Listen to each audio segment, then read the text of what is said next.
I'm Suruti. Welcome to Red Handed. This is going to be really horrible. Let's just tell everybody that now. So horrible that we recently guested on Help I Sexted My Boss, and they asked us about it, and we said, don't want to know. Yeah. And they said, no, we do. Yeah. And we said, no, you don't. Yeah. And then they said, no, we do. And then I told them. And then everyone was like, ugh. And then it didn't make the edit. They took it out. Do you remember, and this is a way back throwback. Do you remember that Mitchell and Webb look sketch about the woman? She's like, it's an estate agent. He's showing this couple around. He's like, oh, so what do you do for a living? And she's like, oh, I'm a therapist for torture survivors. And he's like, what's the worst thing you've ever heard? And she's like, I really don't think it's appropriate. You don't want to know. I've seen some really bad things. And he's like, no, go on, tell me. Tell me what's the worst thing. And then it's like cuts to them going into a room and just walking out. And he's just like, this is cut from the edit. And I feel like that is what happens when we talk to people about children of God.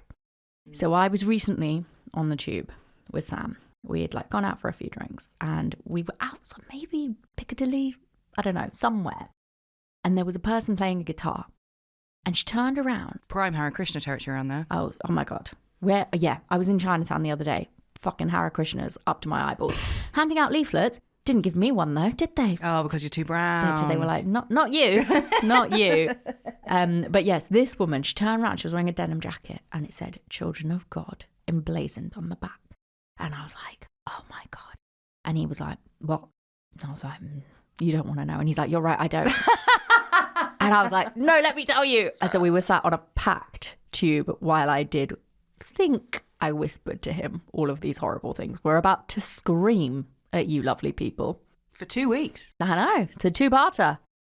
This is actually quite a difficult story to tell because for the first time on Red Handed, there are tens of thousands of victims of one man. And we can't tell all of their stories as much as we might want to. It has been, I won't lie, this has been one of the hardest scripts I've ever done. Oh, really? Because I made the mistake of reading about 7 books from survivors. Oh. And what we usually do when we do like a nebulous topic like residential schools for First Nations children or something like that, we have one through line story that we follow and then we sort of hang all the hooks on. Mm-hmm. It's impossible to do that with this. Yeah. So I've done my best. And this is part 1. You could spend years, decades even, learning all there is to know about this stomach-churning cult. And if you, dear listener, know anything about the Children of God, you probably know that Rose McGowan, River Phoenix, and Joaquin Phoenix were all born into it. I really recommend going to listen to Rose McGowan on Louis Theroux's Lockdown podcast. Because, Rose McGowan, I admire her so much, but she's not okay. No, I was going to say Rose McGowan, River and Joaquin Phoenix, all famously fine, right? God. Do you remember that mental Oscar speech that Joaquin Phoenix gave about cows? No. Oh, it's so. I don't watch the Oscars. I find No, it really nor do I. boring. Nor do I. I just couldn't give a fuck. But this was insane. Look, he's a victim in this, but though he alleges not to be. So maybe I can take the piss out of his Oscar speech. I don't know. But basically, he was just like, stop drinking milk, you're murdering cows. And goes on about it for quite a while. I don't know the Children of God's stance on cows, I'm afraid. But I do know that it's an organisation famous for free love, hookers for Christ, and putting garlic cloves up bumholes. Why? Oh, you'll find out. I mean, if they put up the other part of a lady, apparently can cure BV. If you're fresh out of boric acid suppositories, apparently a clove of garlic will clear it right up. When I was working at Flatiron years and years ago, there was a guy who, really nice guy, can't remember his name, got a wart on his nose. That's unfortunate. Oh, yeah. And we're all just like, paint your face green, call it a day. So he read that if you sellotape garlic to it at night, it makes it better. And he was like doing all of that. And then he came back in like a few days later and it was still there, but there was like a cavern around it. And we were like, what have you done? He was like, turns out the difference between my little garlic and my mum's Waitrose garlic is quite significant. Oh my God. So they chemically burned his face with garlic. Yeah. Oh my God. I know.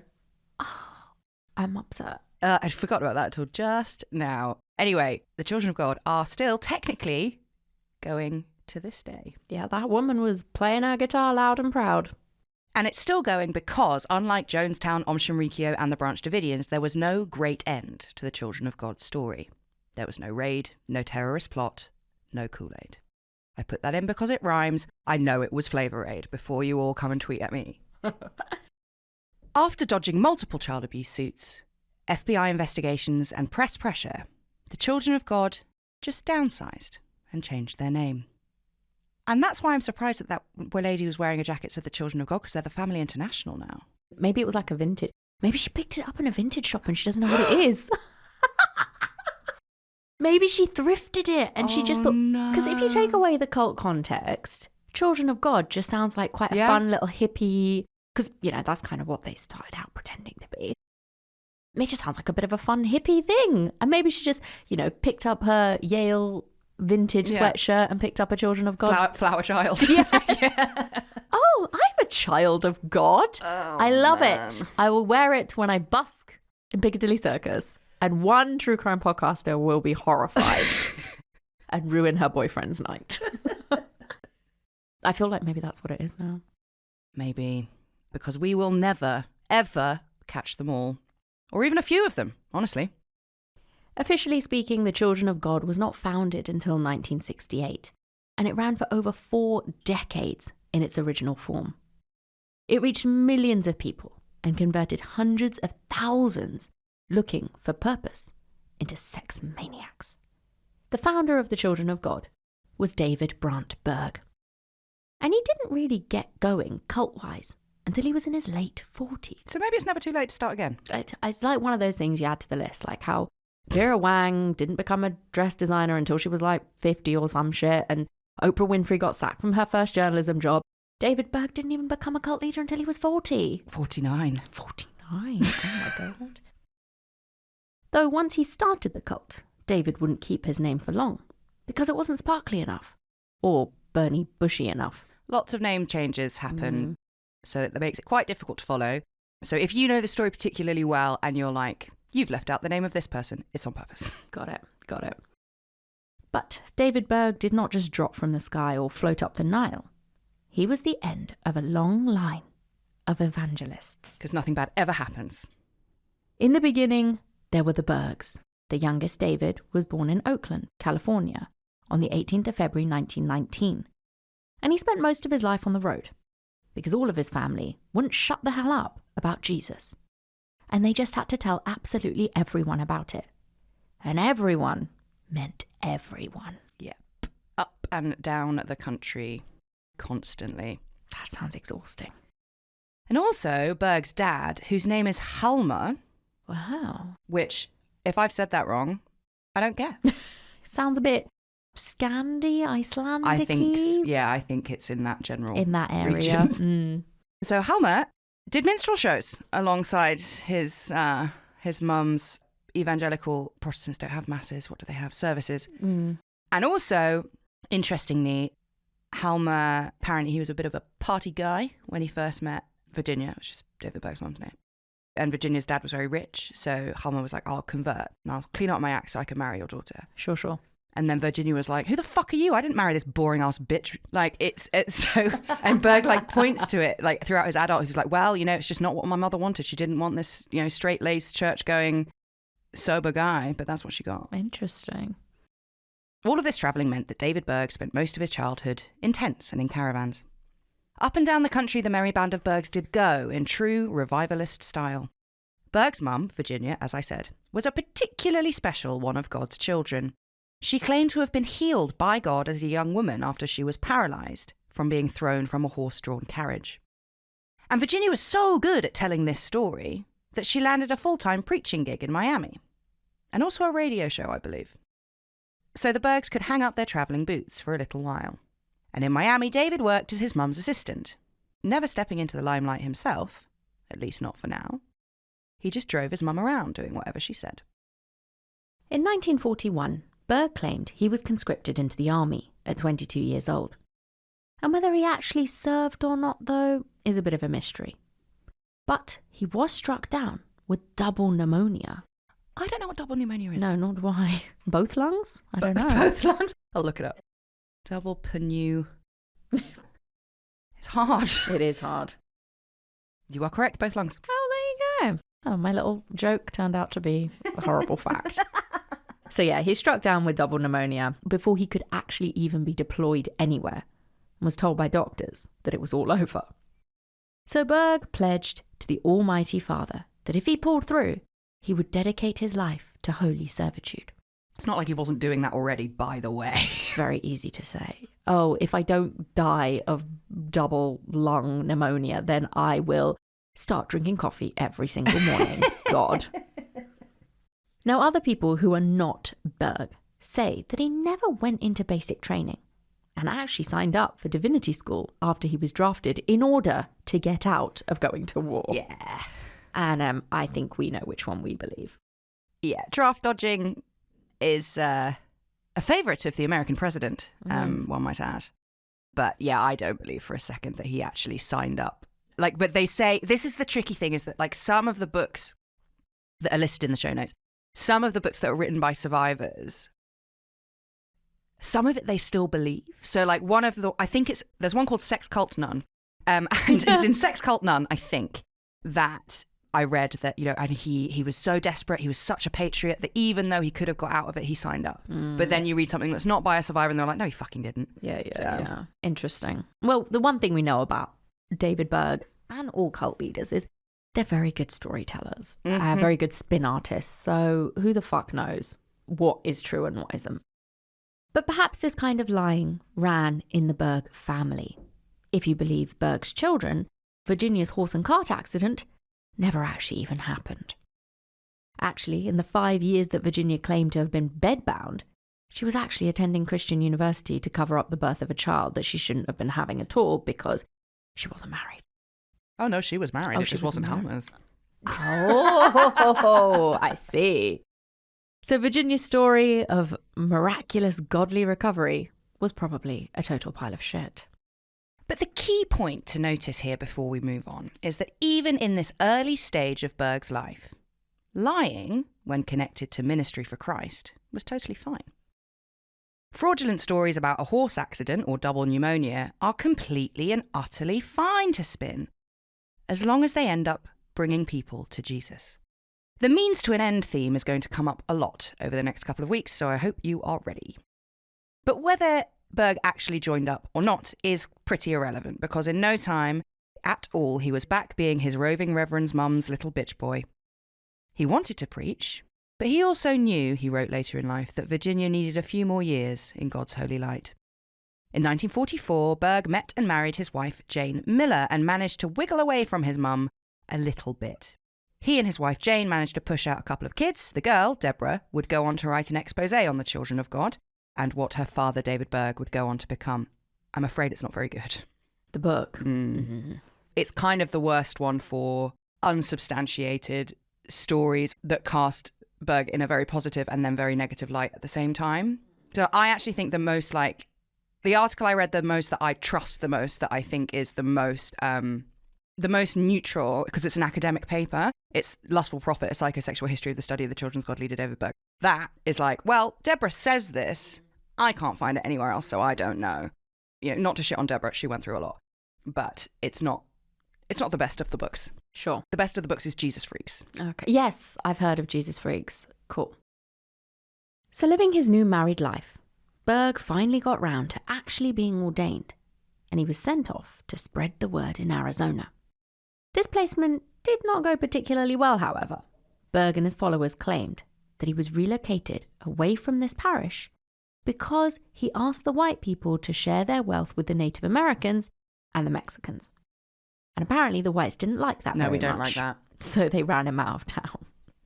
No, Sherry. Which, again, is not quite true.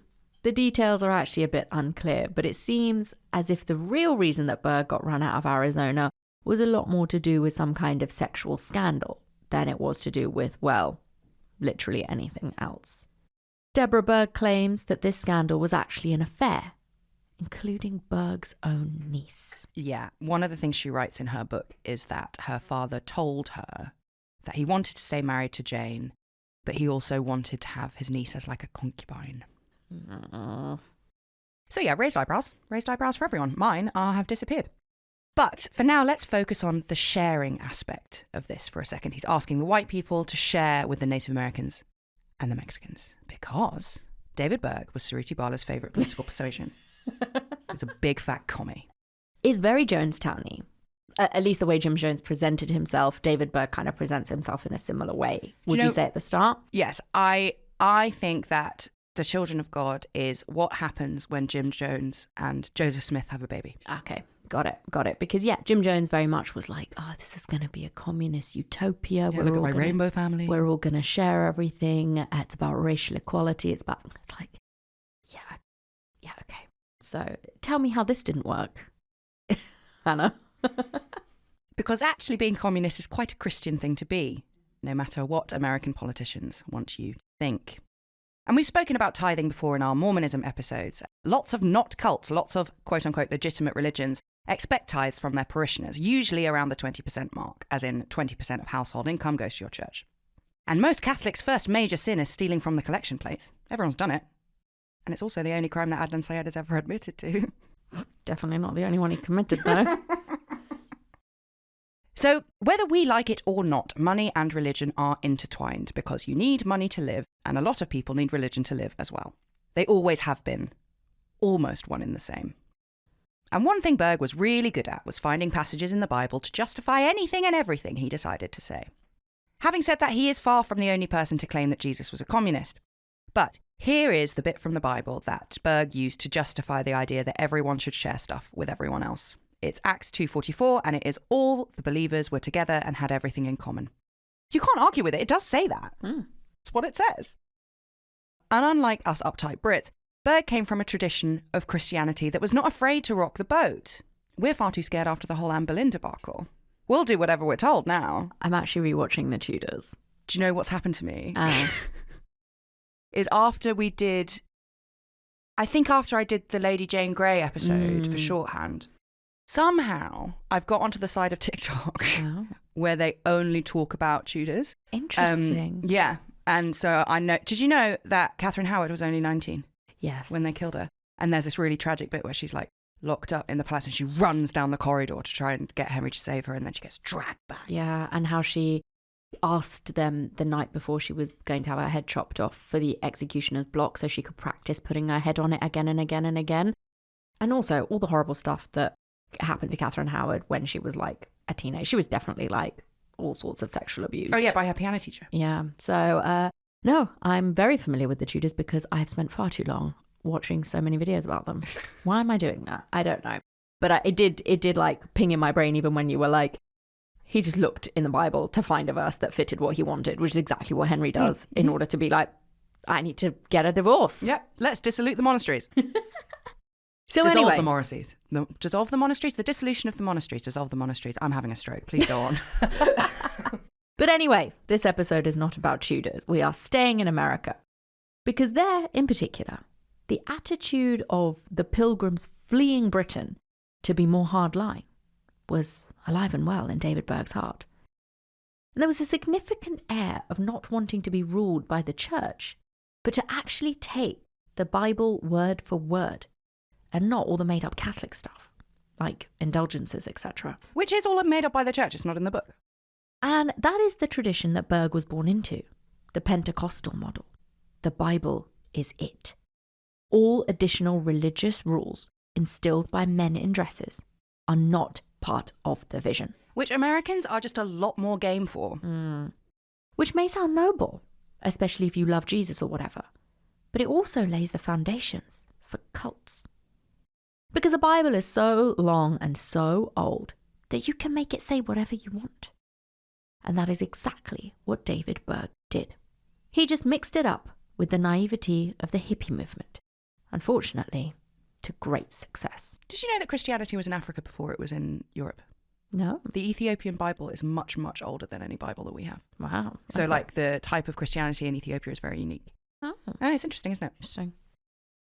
You may have already picked up on the fact that David Berg's relationship with his mum Virginia was not totally okay. And obviously, sex is a big part of the Children of God story. And surprise, surprise, Those two things are connected. Nobody who ends up like David Berg has a normal relationship with their mum, but this one is really something. David Berg, like more children than you would think, was a compulsive masturbator as a child. It's actually the only thing he claims to remember from his childhood. Oh my God. He writes it later and he's like, I liked it then, I like it now. When his mum caught him playing the devil's trombone, she brought the whole family in and told her 4-year-old son that if he didn't stop, she would cut off his penis in front of all of them. Oh, don't do that. Don't do that. Maybe we can write, actually, a parenting book, Hannah. Don't. Just don't do that. Don't do that. And it can just be all of the fucking horrible things that people did to turn their kids into little fucking serial killers or cult leaders or horrible shit. Don't do that. Do not tell your 4-year-old son you're going to cut his penis off in front of your entire family. Don't do that. No, she even brought a little bowl in with her and she was like, it's going to go in here. Fucking hell. But it didn't stop him. He also tells a story about a lady who he only calls the Mexican babysitter. I don't know what her name was. And apparently she used to suck him off to sleep when he was a child. Oh my God. Yeah, rough. And I love that Hannah is just like little breadcrumbing you now to ease in all of the truly, truly horrible shit that is coming up over the next 2 weeks. You ain't seen nothing yet. And you're just like, oh yeah, she used to suck him off before he went to bed. Let's move on. You all prepped. Just tenderizing them like a big fat slab of meat. I've been living in this for weeks. Let's get it out of your head. Let's get on with it. And I'm afraid it immediately gets worse. There is more, I'm afraid, to this particular part in David Berg's life. And we're telling you because it's important. Virginia caught Berg wanking as a teenager, and instead of threatening him with GBH, instead she brought his dad into the room and made her son finish in front of him. That's porn star material, though. If you can finish wanking off in front of your dad. Yes. Jesus Christ. I forgot to put this in the notes, but this is another story that happened to him. He claims that he had penetrative sex with his cousin when they were both 7 because she had seen her parents doing it. And then he realised that I think 3 of the house staff and his uncle were watching. Oh, fucking hell. And look, David Berg goes on to be a horrible, horrible, horrible, horrible, gross, disgusting person who damages a lot of people, as we said at the very start. But his childhood and his teenage years, they really did a number on him. Mm-hmm. So I think we can all agree that the Westermarck effect does not live in the Berg house. And that is a very clear foundation of what was to come. After the Arizona disaster, when he was run out of town, Berg moved on to work for a faith healer called Orville Jaggers. And I only put that in because it's such a ridiculous name. Oh my God. One day I would like to own a pig and I will call him Orville Jaggers. Not Sarunti. Not. There'll be 2. They don't want him to get lonely. They'll need a friend. Sarunti and Orville Jaggers. I don't know. When I hear that name, I just think of a little pig. Oink. But we don't really know what happened with Orville the Pig Jaggers, but Berg didn't last long with him. He moved on to somewhere else, chillingly called the American Soul Clinic in 1954. And the American Soul Clinic happened to be owned by a bloke called Fred Jordan. And Berg and Fred must have got on pretty well, at least in the beginning, because Berg worked for Fred at the American Soul Clinic, training missionaries, for 13 years. Which, bearing in mind, he was born in 1919, he's already old as shit. Fred Jordan was one of the first ever televangelists. And Berg trained under him, sending missionaries all over the world. This is where he learned that there are plenty of people willing to leave it all behind and go to developing countries exclusively to talk about Jesus. He also learned aggressive sales tactics. Because that's all it is. Is that angels on your body? Is that a televangelist thing? Yes. What is that? It's from a Louis Theroux documentary. It's a Weird Weekend. Yeah. A Weird Weekend, and that woman, I think whenever she picks up the phone or she puts the phone, angels on your body. Give me your money. It was her Children of God jacket that bastard picked up. Full circle. So in 1967, for reasons we can't quite put our finger on, Fred Jordan fired Berg. So David Berg, with 4 children, a disgruntled wife, and almost broke at the age of 49, hit the road once more, this time in a 28-foot motorhome that Berg called the Ark.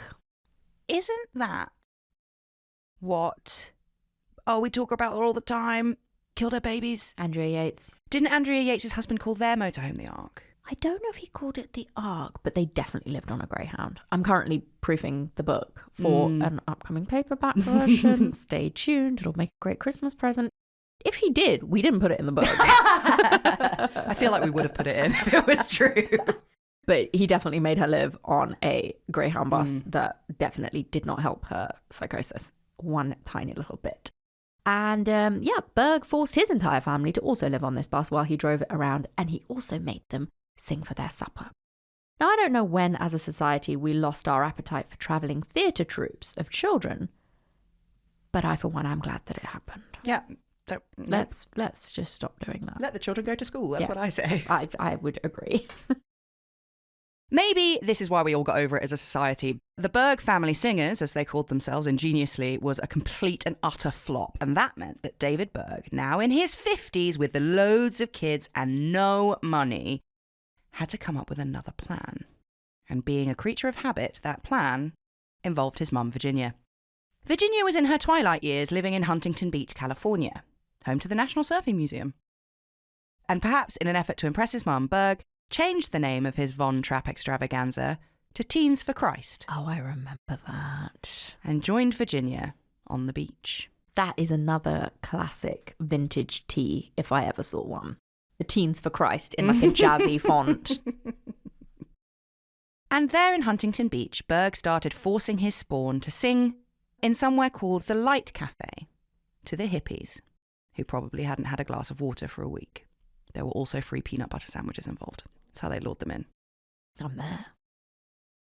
By 1968, the hippie movement had died a bit of a death, and there were a lot of lost souls kicking around Huntington Beach, which of course made it the perfect hunting ground for David Berg and his band of merry children to tell washed-up hippies and freaks that they could get off the drugs and get high on Jesus instead. Last podcast made this point that I think if they have a series on this, it's like 4 or 5 parts long. It's really good. Go listen to it. They made the point that like this is right at the end of the hippie movement. And it's like, you know that episode of Peep Show where Jez is like, turns out watching someone you love having sex with someone else is really, really horrible. Yes. So they talk about this like particular moment in time of like, it's all over. Like, and it wasn't fun. Last days of Saigon. Yes, exactly.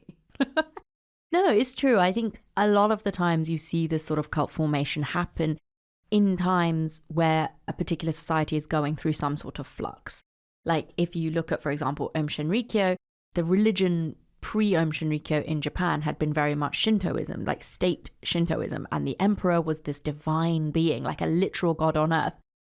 Then the bombs fell on Nagasaki and Hiroshima, and it was a bit harder to be like, I'm a god when that's happened to your country. So then obviously when religion fell out of favor, people in Japan were like, oh my God, what do I do now? Boom. Blind yoga man.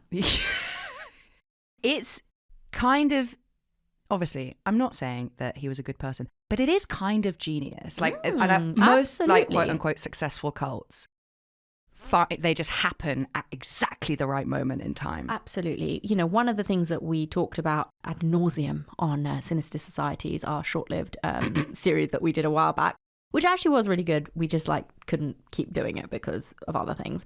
But yeah, like one of the things that I felt really became a running theme during that show was the idea that cult leaders are entrepreneurs, and the ones that are successful are just the good entrepreneurs. They identify a niche in the market and then they fucking go for it with everything. And then they get greedy and they fuck themselves over.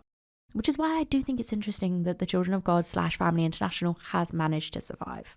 And it's exactly because of he circumvents that issue. Yeah. Evolve or die. So getting back to Berg. By this point, he was 50 years old and had 15 years of missionary training. He already had the techers. Then, at last, Virginia died, and Berg took things up a notch. The Light Cafe was started by Pentecostals, but soon became the temple of the rage against what Berg called the system. The night he gave this speech against the system was actually the first time he had spoken publicly. With Virginia, his mum, dead, he was free to declare war on the religious system and also on the way that he had been raised. For David Berg, fear and condemnation died that day in 1968, as he railed against the church, the war in Vietnam, politicians, and parents who had all made us miserable.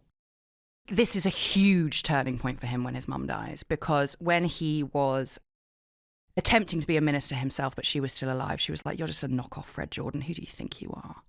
And his wife wasn't particularly happy about it as well. And so he had all of this judgment and shame and then all of the sex stuff that happened when he was a kid. But then Virginia dies, and then it's like, oh, she was so horrible to me that everything she said, everything she made me feel, I should be feeling the opposite. Yeah. Again, very well timed. This was a genius move from him. He included things in this speech that hippies liked, like protests and sit-ins. And I'm not crazy. It's like when Lisa's like, the whole damn system is wrong. Like, it's like that. It's not my fault that things haven't worked out. It's because of the system. And eventually, Berg would blend his own sexual perversions with fundamentalist Christian doctrines, godly missions, and the counterculture movement. So far, none of the sex stuff has happened, so this isn't particularly bad. If people want to live off the land and off the grid, then fine. Not everybody is built for the rat race. And we're told all the time that hardship is just the way it is. And when someone tells you that it doesn't have to be this way, that existence doesn't have to be rigid and painful and full of rules, I do think there is an innate human response to believe them because we want it to be true. We all want to be happy, and not many of us are. But this wouldn't be an episode of Red Handed if it had a happy ending.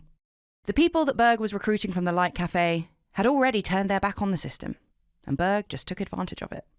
They needed to fill that hole. They needed a mission. And after closely observing what the great unwashed responded to the most positively, David Berg grew a big long beard, bought a beret, and asked everyone to start calling him Dad. Market research. He also took advantage of the anti-Vietnam War sentiment by preaching not only that the system was bad, but that America was particularly bad, and a great punishment was coming. And then he says to them, and you have to tell everyone. Yeah, This is now, the drugs are gone, the free love is gone. You don't worry about your material possessions because I'll take them off your hands. Yes, give them to me. I'll hold on to them. Go forth and spread the word of Jesus. Mm-hmm. And by fuck did it work.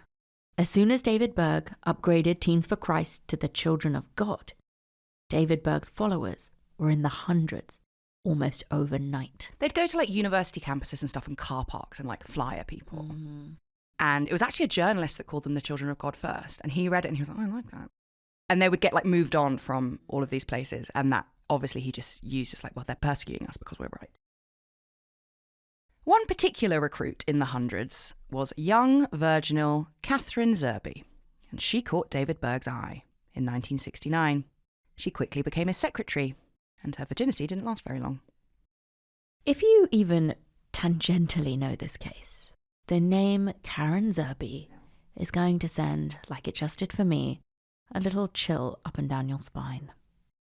Lusting after Catherine Zerby presented a bit of a problem for David Berg, because he absolutely wanted to bang Karen Zerby, but he didn't want to stop banging his wife Jane. Up until this point, Berg had been taking the traditional Christian route that sex is only allowed inside a marriage. This is feeling again very Henry VIII. Mm-hmm.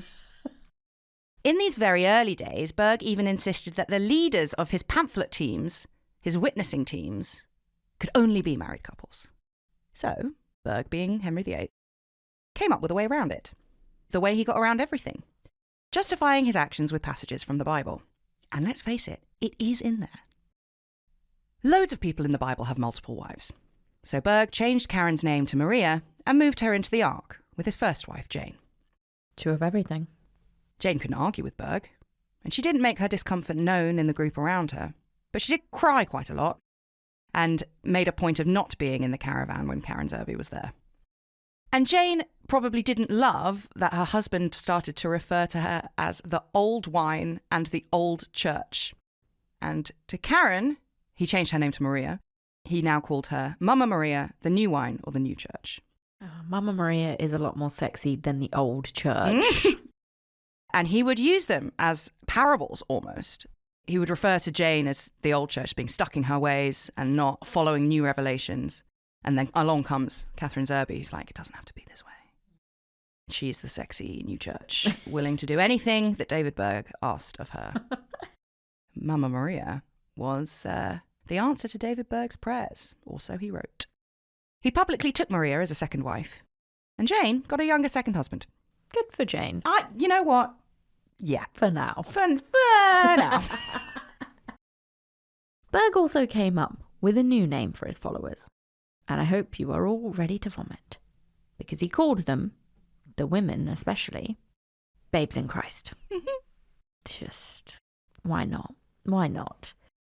Which again he justified with biblical texts. In Psalms, God ordains strength out of the mouths of babes and sucklings, which is referred to also in the Gospel of Matthew. Yeah, and also out the mouths of babes is what we say that as a saying, you know? I know, and it's just so uncomfortable because obviously when people say out of the mouths of babes, they mean out of the mouths of children, I presume.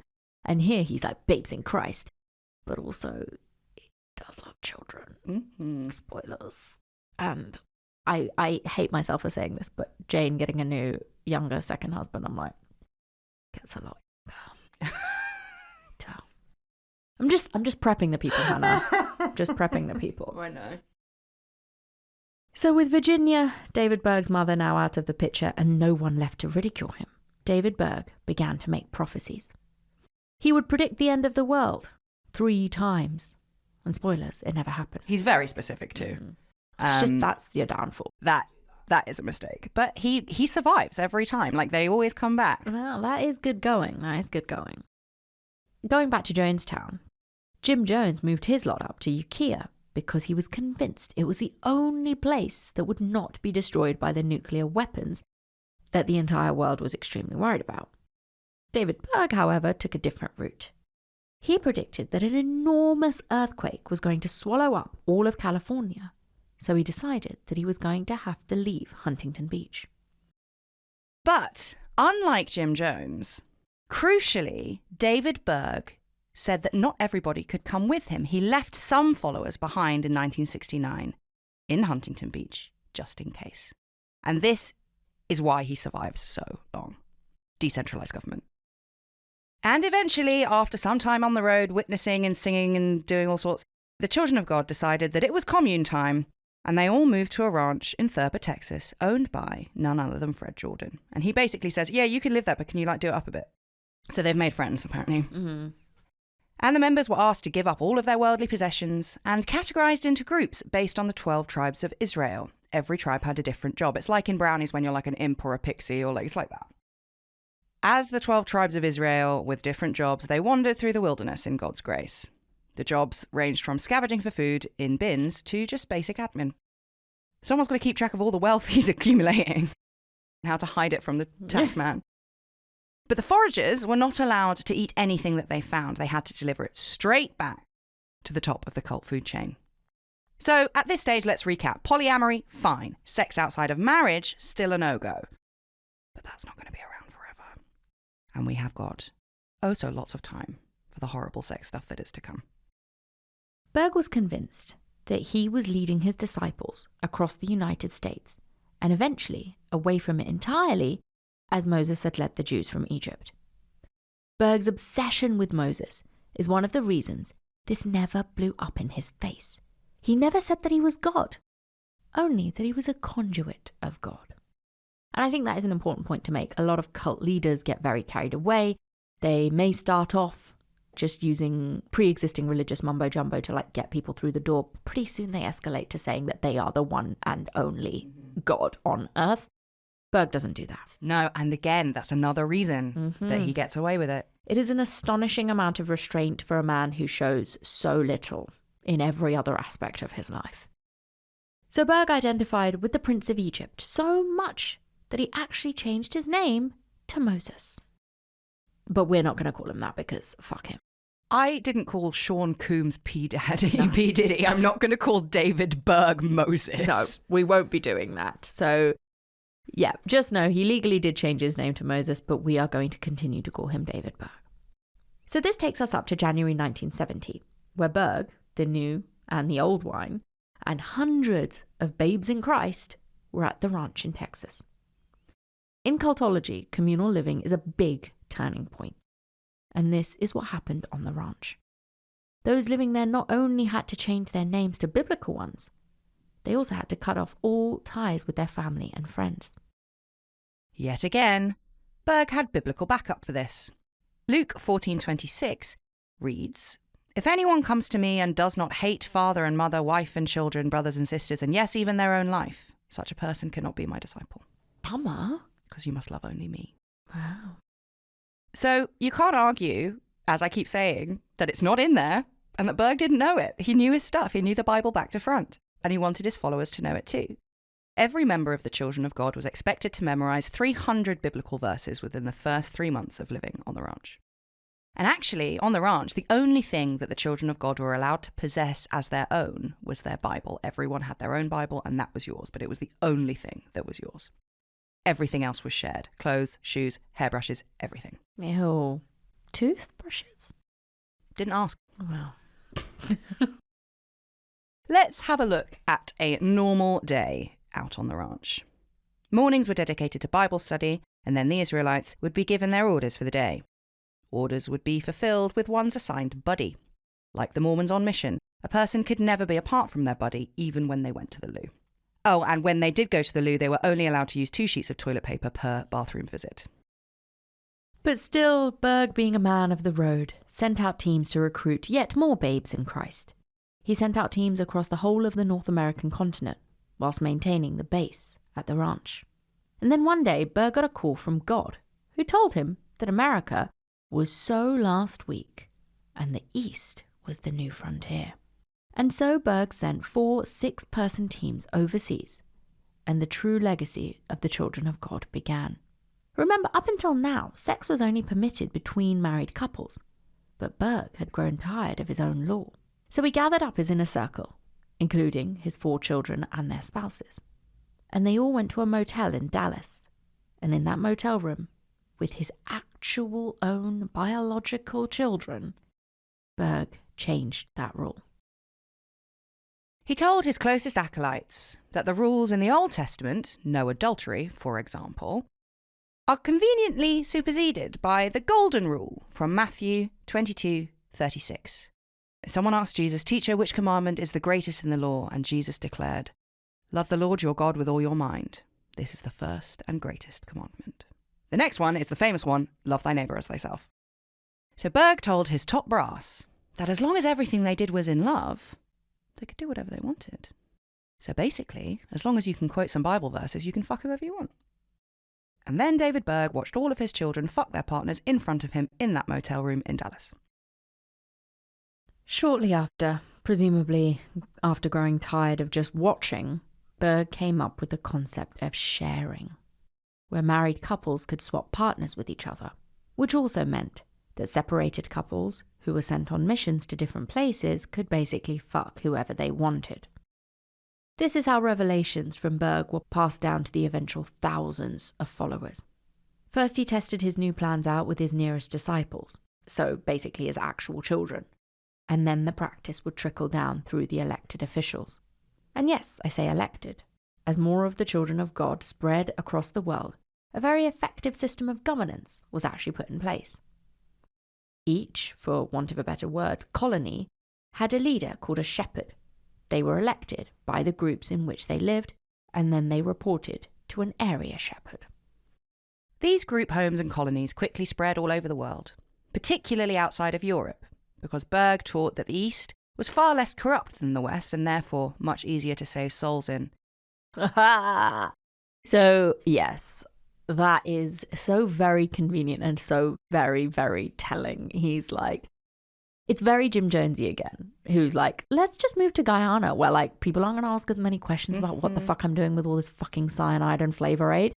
Again, it's just like, replace every word in there that David Berg uses. The East is less corrupt than the West and therefore easier to save souls. I think what he means is the East is more corrupt than the West and therefore it's easier to rape people. Yes. Yes, that is exactly That's what he means. And life in the group homes, as I'm sure you can imagine, was not easy. Berg himself spent most of his time bopping around Europe with the old church and the new, and he gave instructions to the shepherds by writing letters every month. And he called these the Mo letters. Pause for effect. The Mo letters. Are you thinking about Mo Lester? Yes, I am. I am thinking about Mo Lester and his letters that he would have eventually written me. So in case you need it spelling out for you, Mo as in Moses. And they even had little pictures as well. In 1972, David Berg was living right here in London, and he entitled one of his famous letters to his followers, "I Got a Split." The very odd thing about David Berg. Very 70s, though. So 70s, but he's also 50 in the 70s. Like, he's not cool. No. He's not young and hip and with it, but he'll say things got like, a split, kid. "I got a split, kid."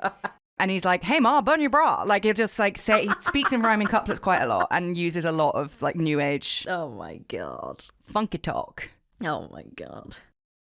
So these letters, of which there are thousands, were entitled the Mo letters. And it was the way in which David Berg communicated with the children of God, all the way out to every far-flung corner of the world that his flock had spread. He wrote that the storm of God's judgments begins to break upon the wickedness of the lowlands of America. He, like Jesus, was being persecuted by the unholy, and therefore he had to disappear. From now on, the Mo letters would be the only form of communications with his shepherds, who would pass it on to the others. Berg himself would, of course, be with them in spirit, just like Jesus was with his disciples after his ascension to heaven. And this separation from his followers was also a major reason that the Children of God is arguably the most successful cult of all time. I mean, look, you could write a whole cult business book on this, and it's basically like, look, founder-led businesses are very hard because the founders can be quite intense about things. If they take a little step back and let the business run itself, things can sometimes be more successful, aka the David Berg model. The David Berg model is you're much more difficult to catch if not even your closest followers know where you are. This is true, and I mean hands off in the loosest possible sense, because as we will find out, he is a very hands-on kind of man. Just tenderizing them again. In actual fact, very few of the Children of God knew what David Berg even looked like. No photographs of him were circulated. And even when he was featured in the Mo letters, in the little cartoons, he was either depicted as like a classic cartoon godman, like long beard, white robe, etc., or he was drawn as a human man with the head of a lion, because no one can dob you in if they don't know what you look like. It's very interesting. Do you think that was his reason behind not being so visibly present throughout his cult? I think there are so many decisions made by him and or Karen Zerby that are so clever. If it was just a one-off, I'd be like, oh, it's a coincidence. But there's so many of them, and he evades justice forever. I think he did know what he was doing. Yeah, it's fascinating because, yeah, if it was purposeful and deliberate, it is genius. Even the idea of if David Berg dies, then no one knows who he is, so they can just keep the whole shebang running by substituting him with a different person. I'm sorry. You didn't hear that. Go back to suspending your disbelief immediately.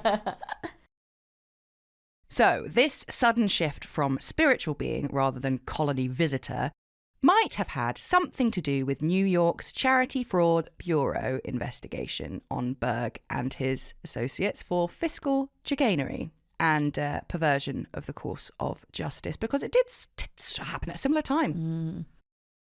Berg encouraged his followers to leave the States too.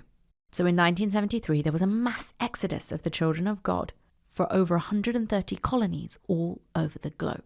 Some of the original 300 on the Texas ranch did stay, but not many, and Berg continued to send his Mo letters, telling all the Children of God how to live every second of their lives.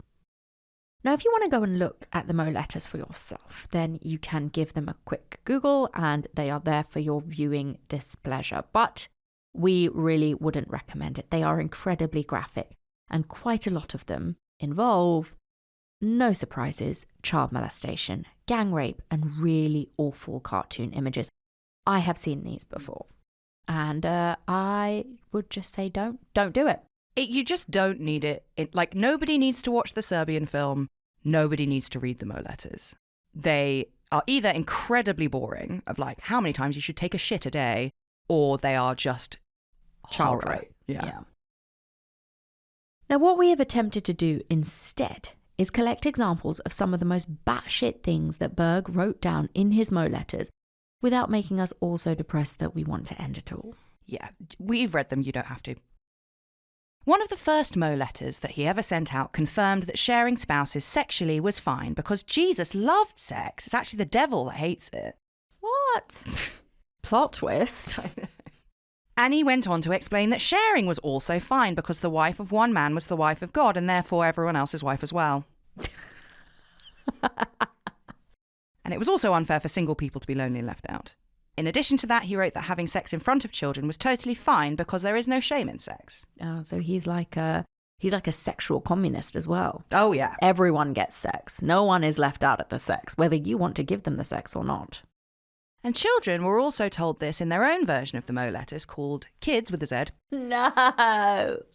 Kids True Comics. And I've written comics with a C, but I do believe it was comics with a K.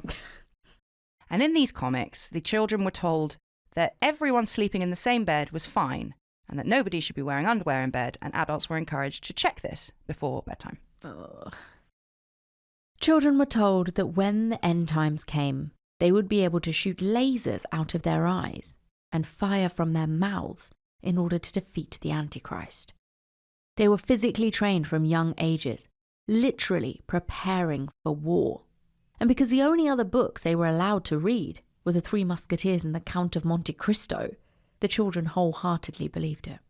I always find it very strange that children in cults, because I'm sure it's not the first time I've seen this where they're allowed the Count of Monte Cristo as one of their... Why? It's a story about like... It's a jailbreak. Yeah. Yeah, no, why? And it's fucking massive. What child is reading the Count of Monte Cristo? Anyway, the Mo letters were filled with women wearing floaty see-through scarves, most of the time having sex with lion-headed Berg. The women of the colonies dressed up like these women and sent videos of themselves dancing to Berg, and these videos included the children of the cult as well. Berg made it very clear in his letters that, quote, boys get semen and girls get their periods. If God didn't intend them to start having sex then, they wouldn't be able to procreate at that age. So nothing wrong with sex ever at all, as long as it was practiced in love. Even if that sex was with a child, even your own. And once more, Berg pointed to the Bible to back himself up. In a letter from St. Paul to the Corinthians, Paul wrote, all things are lawful to me, but all things are not helpful. So basically, do whatever you like, but don't let the system see you do it. Now, of course, by far the most concerning element of the children of God is the abuse of the children that were either born into the cult or brought in by their parents. We have a lot more on that next week, but here is a brief overview. As we said, children and adults all slept communally, and underwear was forbidden. And because even before the children were brought into it, because there are years where that doesn't happen, even before that, because sex is so encouraged, and like the thing you will always hear in interviews with people who've left the children of God is that like God is love and love is sex, and that's what you're told. So adults are fucking each other in front of children all the time. And that's the thing. It's the idea of the cult leader. If you want more information, buy our book, paperback, coming out in September. But definitely this idea of when you join a cult, right, the cult leader's vision, the cult leader's view of the way in which world should be, the kind of deviant life that they want to live. They don't want to be a deviant on the outskirts of a society. They want to create their own society within which their deviance is normalized. And that's exactly what you see David Berg doing here. He creates this group with hundreds of thousands of followers all over the world, and then he uses the Mo letters as a vessel to normalize and warp the view and vision and the framework of reference for all of his cult members to go along with his own levels of deviance that he wants to live in. So once you've normalized it, you're not a freak anymore. You're not a criminal anymore. You're just doing what everybody's doing, but you made them do it. So the attitude to child rearing in the cult was very much, it takes a village. Women did not spend any more time with their own children than anyone else's. Everyone was a mama or an auntie. In one of the books it said that, so the lady who leaves, her mum is still in, I think. She was like, I was one of 10 children and, or maybe it's a YouTube video actually. She was like, I was one of 10 children and I saw my own biological mother for an hour a week. And it was spread across everyone. You didn't spend any more time with your actual mother than you did with anyone else. Again, very, very communist though, if you believe in that. Like he's preaching what he's saying. It's this idea of like, it's not about individual nuclear families. It's about the state, or i.e. the village, raising your child. Again, so that the family cannot have too much of an attachment to their own child. It's a group communal living. Everyone is as important as everyone else. Your child is not or should not be more important to you than anyone else's child, which obviously goes against biology. Now, fathers taking their sons to sex workers in the cult very young was also incredibly common, and boys were asked which of their aunties they wanted to have sex with. This sort of teaching of how to have sex never goes away. In 1982, Berg and Karen Zerby released a child-raising handbook, and they declared that children were no longer allowed to attend any kind of school outside of the cult. This book was 700 pages long and included everything the children needed to know, according to Berg, which is evolution is a lie, simple arithmetic, and boys got to do geometry because they had to do carpentry. The children were also treated to another comic called Heaven's Girl, who's a 15-year-old superhero who knocked around in a see-through toga and a shepherd's crook, and she was an end-times prophet with supernatural powers.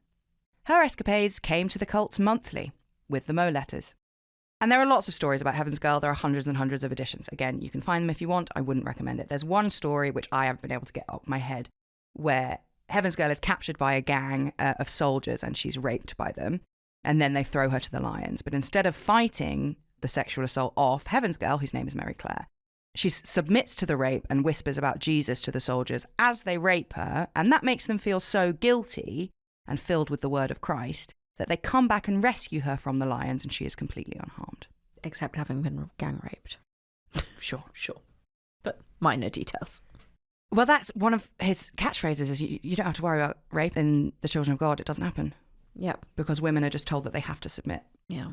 And that happens to Heaven's Girl a lot. She uses sex and submission to escape the Antichrist forces. She also performs the miracles of Moses and she can make people go blind as well. Lovely. It's interesting that they do this Heaven's Girl one because they also rape the boys just as much, right? It's a free-for-all, isn't it? Well, kind of, yes. But male homosexuality, absolutely no.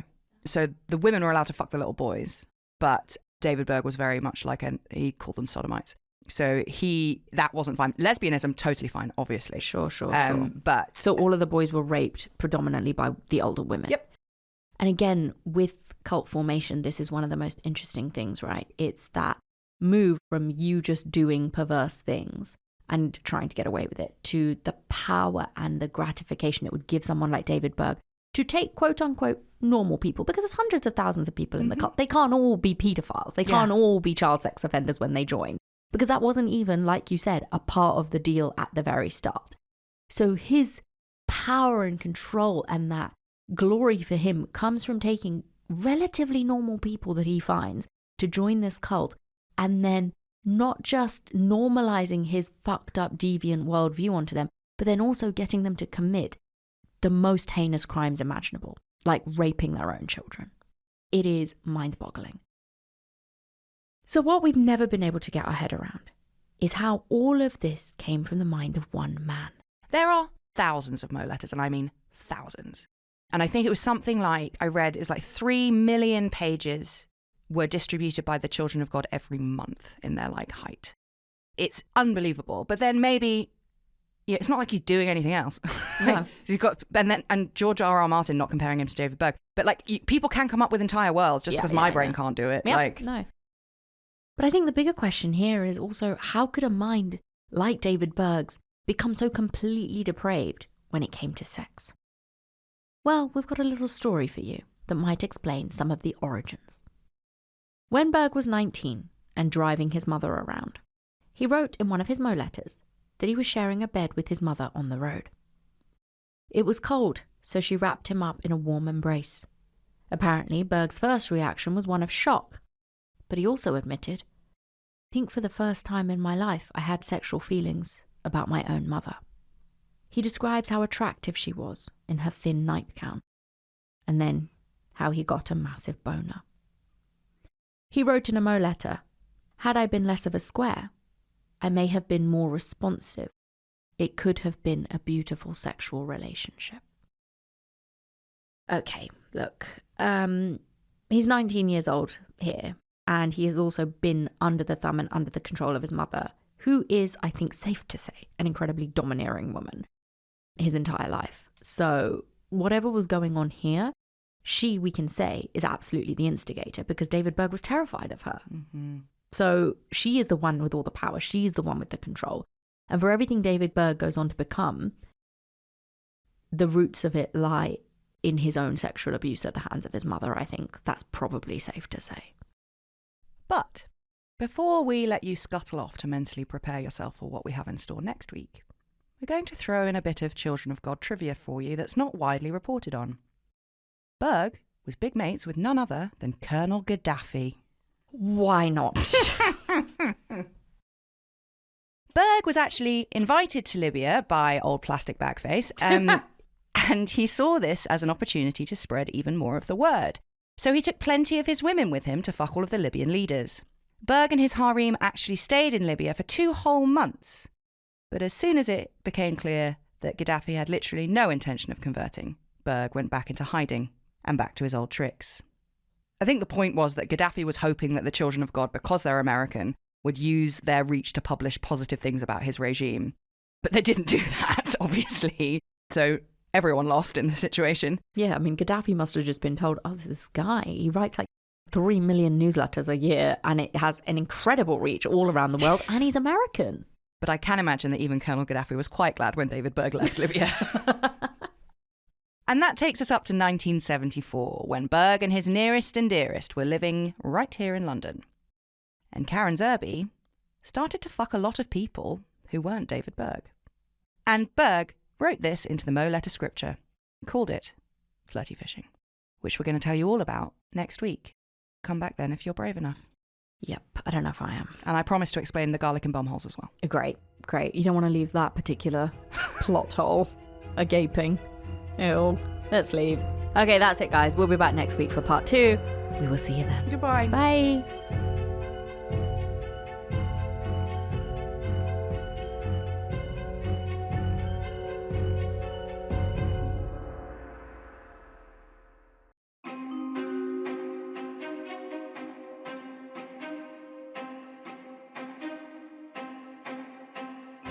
I'm Hannah.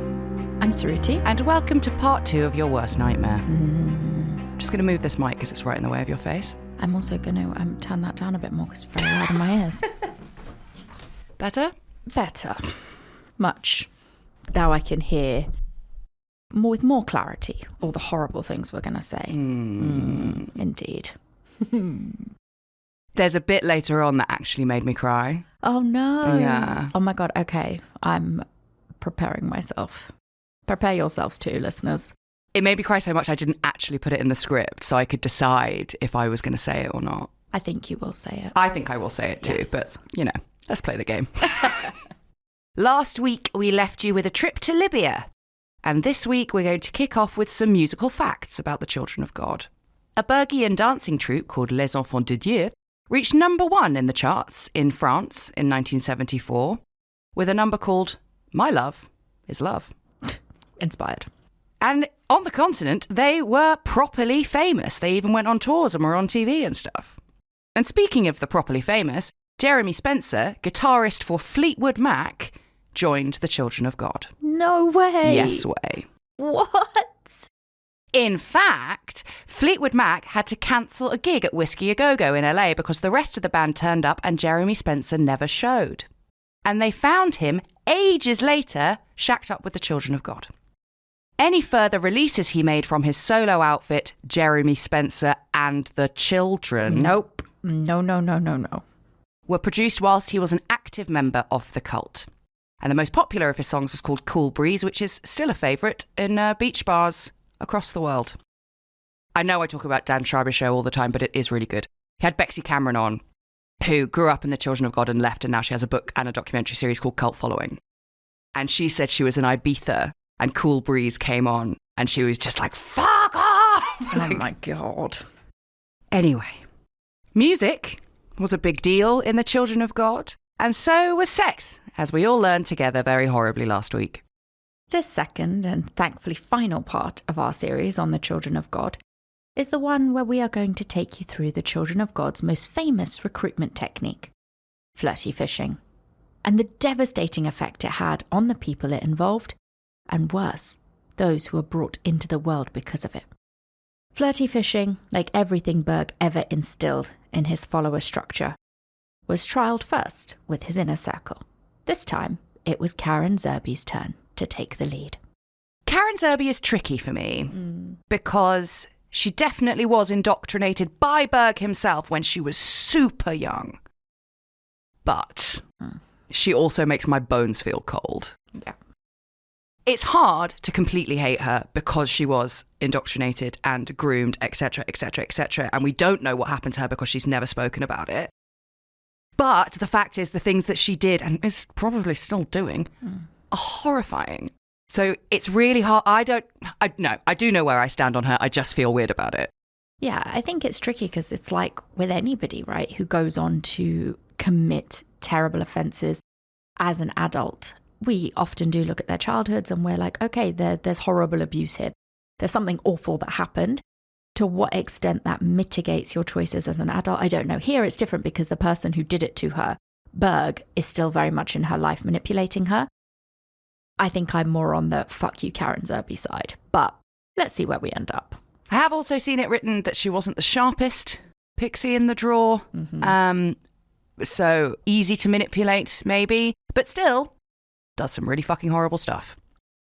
And we will probably never really know how sharp of a pixie she actually is because Karen Zerby is still in the Children of God right now. 77 years old, she is. Don't know why I said that like a hobbit.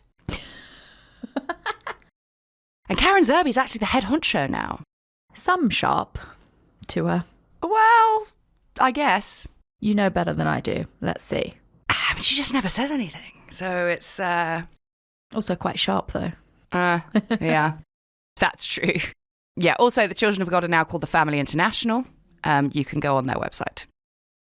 All of the information that we have about the atrocities that happened inside the Children of God have come from people like Bexy Cameron who have left the fold and published exposés. And Karen never has. So it's hard to say how much of what we're about to tell you next was her idea. When Berg and Zerby were living together in London, one or both of them had the bright idea that recruiting rich people into the Children of God was going to be far more economically viable than soul-searching hippies who had already turned their backs on the system. I mean, they're not wrong. No, they're very much not wrong. Hanging around outside, like, what was that beach bar handing The out light fucking bar. peanut... Light cafe, sorry. The light bar is where we were last night. Yes. Handing out peanut butter sandwiches to fucking hungry hippies is not the most effective business model. And again, here you see that entrepreneurial mindset of the cult leader. They're like, do you know what? We need some rich people. Because if you're just going after hippies, living outside the system, although radical, makes it quite difficult to obtain cash money. You know, the thing we all need to survive. Yeah, the thing that you can buy other things with. Yes. The thing that cult leaders desperately crave more than almost anything else except maybe power and all the horrible sex stuff that's coming. So right here in London, Karen Zerby started to take ballroom dancing lessons so that she could go to the clubs in the West End and dance with rich men, which is a plan and a half. I'll give it to her. She comes up with a laser-focused idea on how she's going to make this happen. I mean, that's where they are, and they're dancing. And she needs to know how to do that. I know. Because we don't two-step in this country. No, we don't. We waltz. And whenever Karen Zerby could, which was very often, she would sleep with these men. Then she would bring them to Berg so he could tell them about Jesus. Sneak attack. Stealth Jesus. Stealth Jesus. Oh, what lovely sexing we just did. Can I introduce you to my beardy husband who's going to talk to you about Jesus for an hour? Now, the pair found that men were much more amiable to the Gospels if they'd been fucked first. So Karen, we should say, kept at it. And the very favourite fish that Zerby managed to land and suck dry of finance... Ew. I'm not going to say it. Was someone that Berg started to call King Arthur. And King Arthur would feature in many, many Mo letters to come as the pinnacle of what you can get. It just sounds like it's in many, many Mo letters. Mo are the letters that he wrote. Naturally, once Zerby and Berg worked out how effective this policy was for recruitment, or at least for their checkbook, they decided to tell the rest of the colonies what a brilliant idea they had had. Of course, they did it the way they did everything else, through a Mo letter, entitled Flirty Fishing, and obviously, as always, backed up by biblical verse. This time, Matthew 4:19, which is, "Follow me, and I will make you fishers of men," which is what Jesus says to his first 2 disciples, because they were fishermen. And he was like, you don't need to be doing this fish stuff anymore. Come with me and eat people instead. Oh my God. So Berg made it clear that this tactic was being employed because all of the leafleting that they were doing weren't working because they were just so persecuted by the police who were constantly asking them to move on. So, because of the powers that be, the children of God had absolutely no choice but to fuck for Jesus because they had to save everyone. Berg said that women are bait and that they should have sex with men who are the fish so that Berg, therefore Moses, therefore Jesus, and therefore God could get more followers and also obviously money. He wrote that sex is a human need as great as shelter or as hunger, and so Jesus, who sheltered the downtrodden and fed the hungry, would feel the same way about sex. Men need sex, and women should give it to them despite how they feel about it. He's a Jesus incel. He is! It's like cult communism, right? We all share everything, and you've got to have the redistribution of sex also. Go for it, ladies. So after a while in London, Berg decided that even though he absolutely loved his second wife shagging a load of men and letting him watch, he actually would like quite a few more women to have sex with. Presumably, he wasn't having much luck with us uptight British bitches. So he once again decided to take his show on the road. And he, Zerby, and a group of meticulously collected babes in Christ were moved from various colonies to Tenerife in 1974.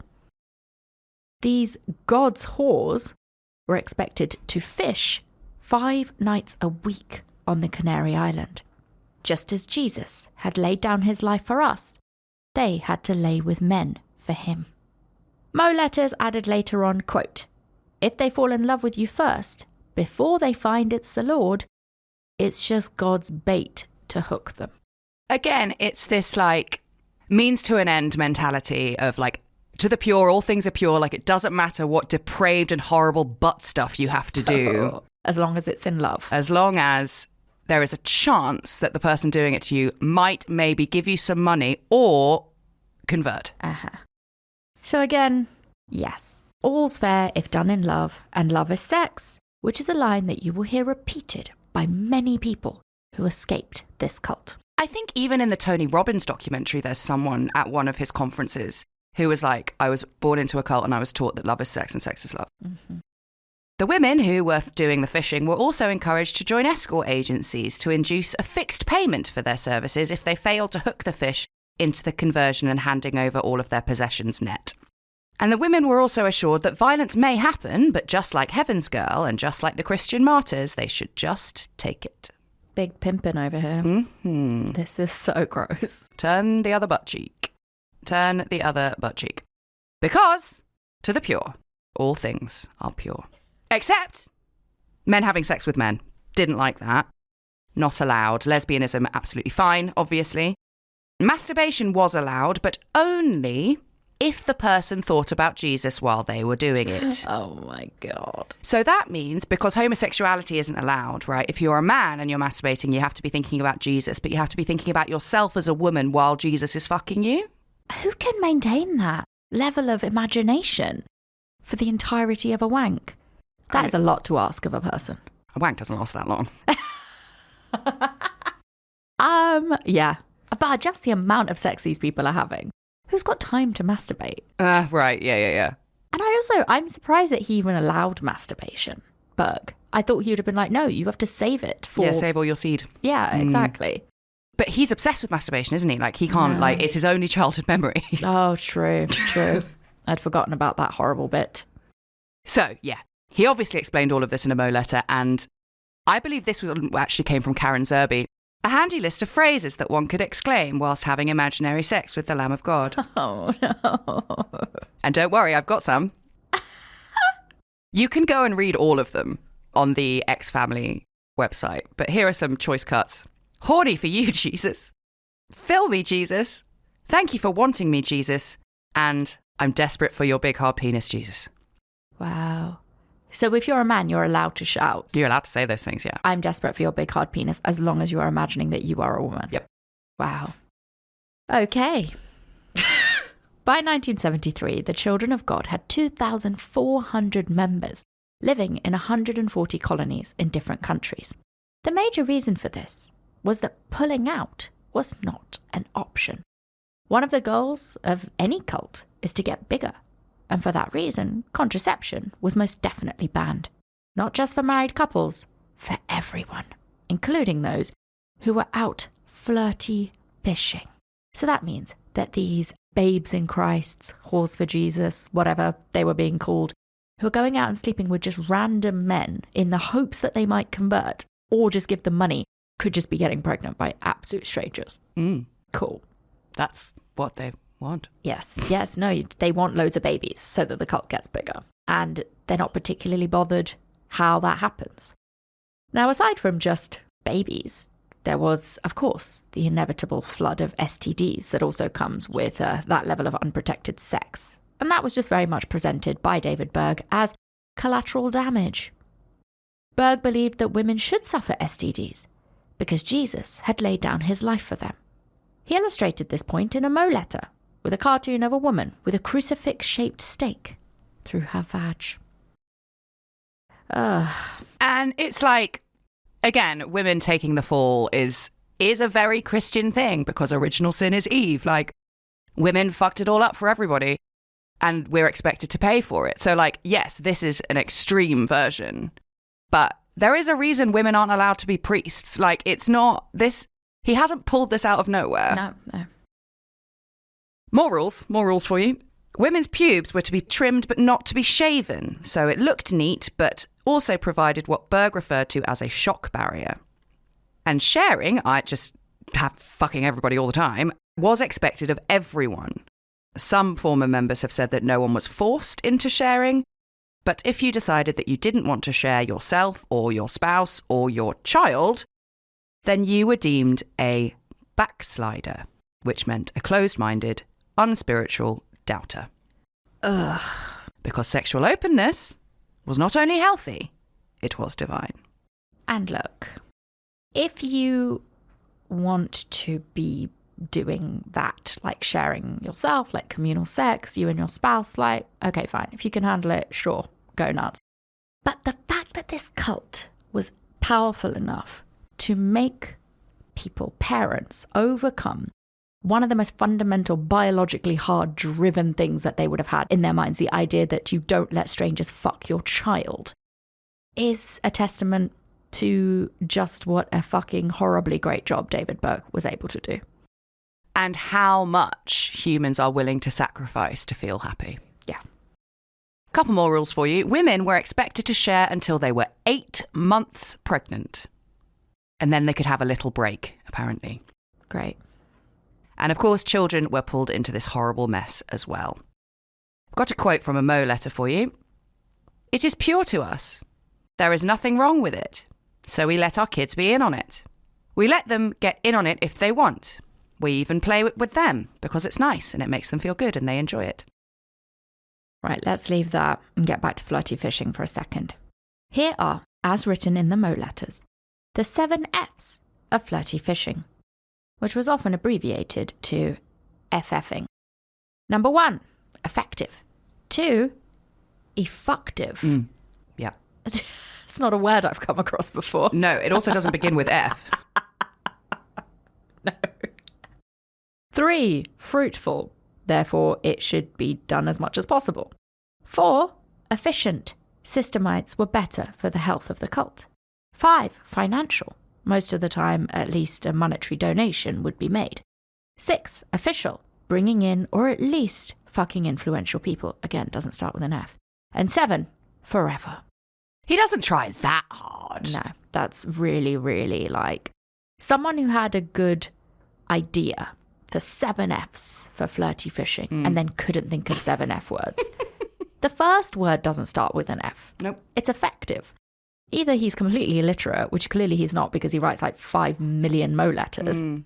Oh yeah, you're right. He's just like, they'll the anything. Also, efficient and effective mean the same thing. Yes, I know. So he's really scraping the barrel. Yeah. But it has to be 7 because 7 is so important in Christianity. Yeah. Yeah. And what do we think effective means? If we were going to hazard a guess at the definition of the word effective. I think what he's getting at is that it's efficient and you can fuck while you're doing it. Sure. Effective fucking. Sure. I think that's probably what he was going for. Yeah. Although the first word is also effective. I can't help looking at it written down and thinking it's like when you email somebody, you're like, nice to meet you. Maybe it's like a person that you just have like sexts with. Like and my you're AI like, boyfriend. Nice to fucked you. So it was so effective for me. Anyway, those are the 7 Fs. I hope you wrote them all down. Now the problem was, even though the children of God were run out of Tenerife by a prostitution investigation, flirty fishing was incredibly effective. In the first 4 years of it being enforced across the Children of God ministry, the bait witnessed over 400,000 times, fucked 63,000 people. And half of those 63,000 people stayed in the Children of God. That's effective. That's number 1. That's wild. Yeah. That's a crazy high conversion. Yeah. It worked. Can't argue with that. You can't. You couldn't think of 7 F words, but you can't argue with that. But who gave us these stats? Did he write these down? They're in Jesus Freaks. They're in Jesus Freaks, okay. And another one, little factette. Within the first 4 years of flirty fishing, which went on for many more years after, 300 children were born as a result of flirty fishing worldwide. And those children, who were fathered by systemites, were kept inside the Children of God, and they were given the title Jesus babies, because they were delivered to the cult by Jesus through the penises of other men. And those men were referred to... No. Yes. As flesh daddies. He's so sick. Yeah. He's such a horrible little toe rag. Yeah. David Berg, the internationally renowned toe rag. He's a trollop. We haven't called someone that in ages. He's a disgusting trollop. So the flesh daddies are the outsiders. The spiritual daddies are the insiders, right? So that's the men inside the children of God. Mm-hmm. The flesh daddies are not very important, but they are tools of God. Fleshy tools. Now, the first and most famous Jesus baby was born to Karen Zerby herself, and she called him Davidito. Now, if you know this story at all, that name is going to make you immediately sad, like it just did to me. Davidito was born in 1974, the same year that flirty fishing was written into scripture, and how he came to be is quite the story. Berg and Zerby were staying in a hotel, and Zerby had sex a total of 137 times with 18 different people who worked at this hotel. And she got pregnant. Somehow Berg and Zerby decided that a Spanish waiter called Carlos must be the culprit. Which, like... Or flesh daddy. How? No, yeah. How are you pinpointing poor Carlos? Maybe he was the one with the most money, and they were like, he's the best one. The waiter. Yeah. Spanish waiter. I mean, who knows? Who knows who else she was fucking? Oh my God. So yeah, Berg and Zerby obviously attempted to induct Carlos into the cult, but he was having absolutely none of it. He dipped after Berg tried to get him to molest his son and fuck his wife. Yep. He like invites him into a hotel room and is like, would you like to molest the baby? And Carlos is like, no. Oh my God. Carlos, I'm glad you left, but why for the love of God did you not call the police? Okay, I'm never ever gonna like say it's fine to abandon a baby. Uh-huh. It's never fine to run out on your child. Firstly, Carlos doesn't even know if it's his. And I mean, yes, he probably should have called the police. But maybe he did because they get run out of Tenerife. This is true. Davidito, as he grew, was heralded as a great prophet. One of the two mentioned in Revelation as leading the righteous through Armageddon. Berg alleged that Davidito was special because he was born on the 7th hour of the 7th day, which is somehow 6 a.m. on a Saturday. Which, if some very Orthodox Christians do count the week from Saturday. Sure. Because it's the like sundown of the Sabbath. Mm-hmm. It's a push, but that's what he says. Okay. And 7 does come up a lot in Abrahamic religions, which is why there had to be 7 FFs of flirty fishing, even though he couldn't think of them. He thought of like 3. Yes. Because 7 is associated with fullness. So 7 is associated with like a prophecy being complete in the language, basically. And that's why it comes up a lot. Also, I would add, 7 is also a very important pagan number. There are 7 spirits. There are 7 deadly sins. Like, we love 7s. Berg claimed that Davidito was his own son because he argued that the crop belongs to them who tend the land, not the tool that tills it, which presumably makes Carlos some kind of combine harvester.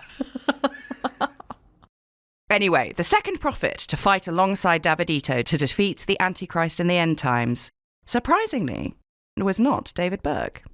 It was Karen Zerby.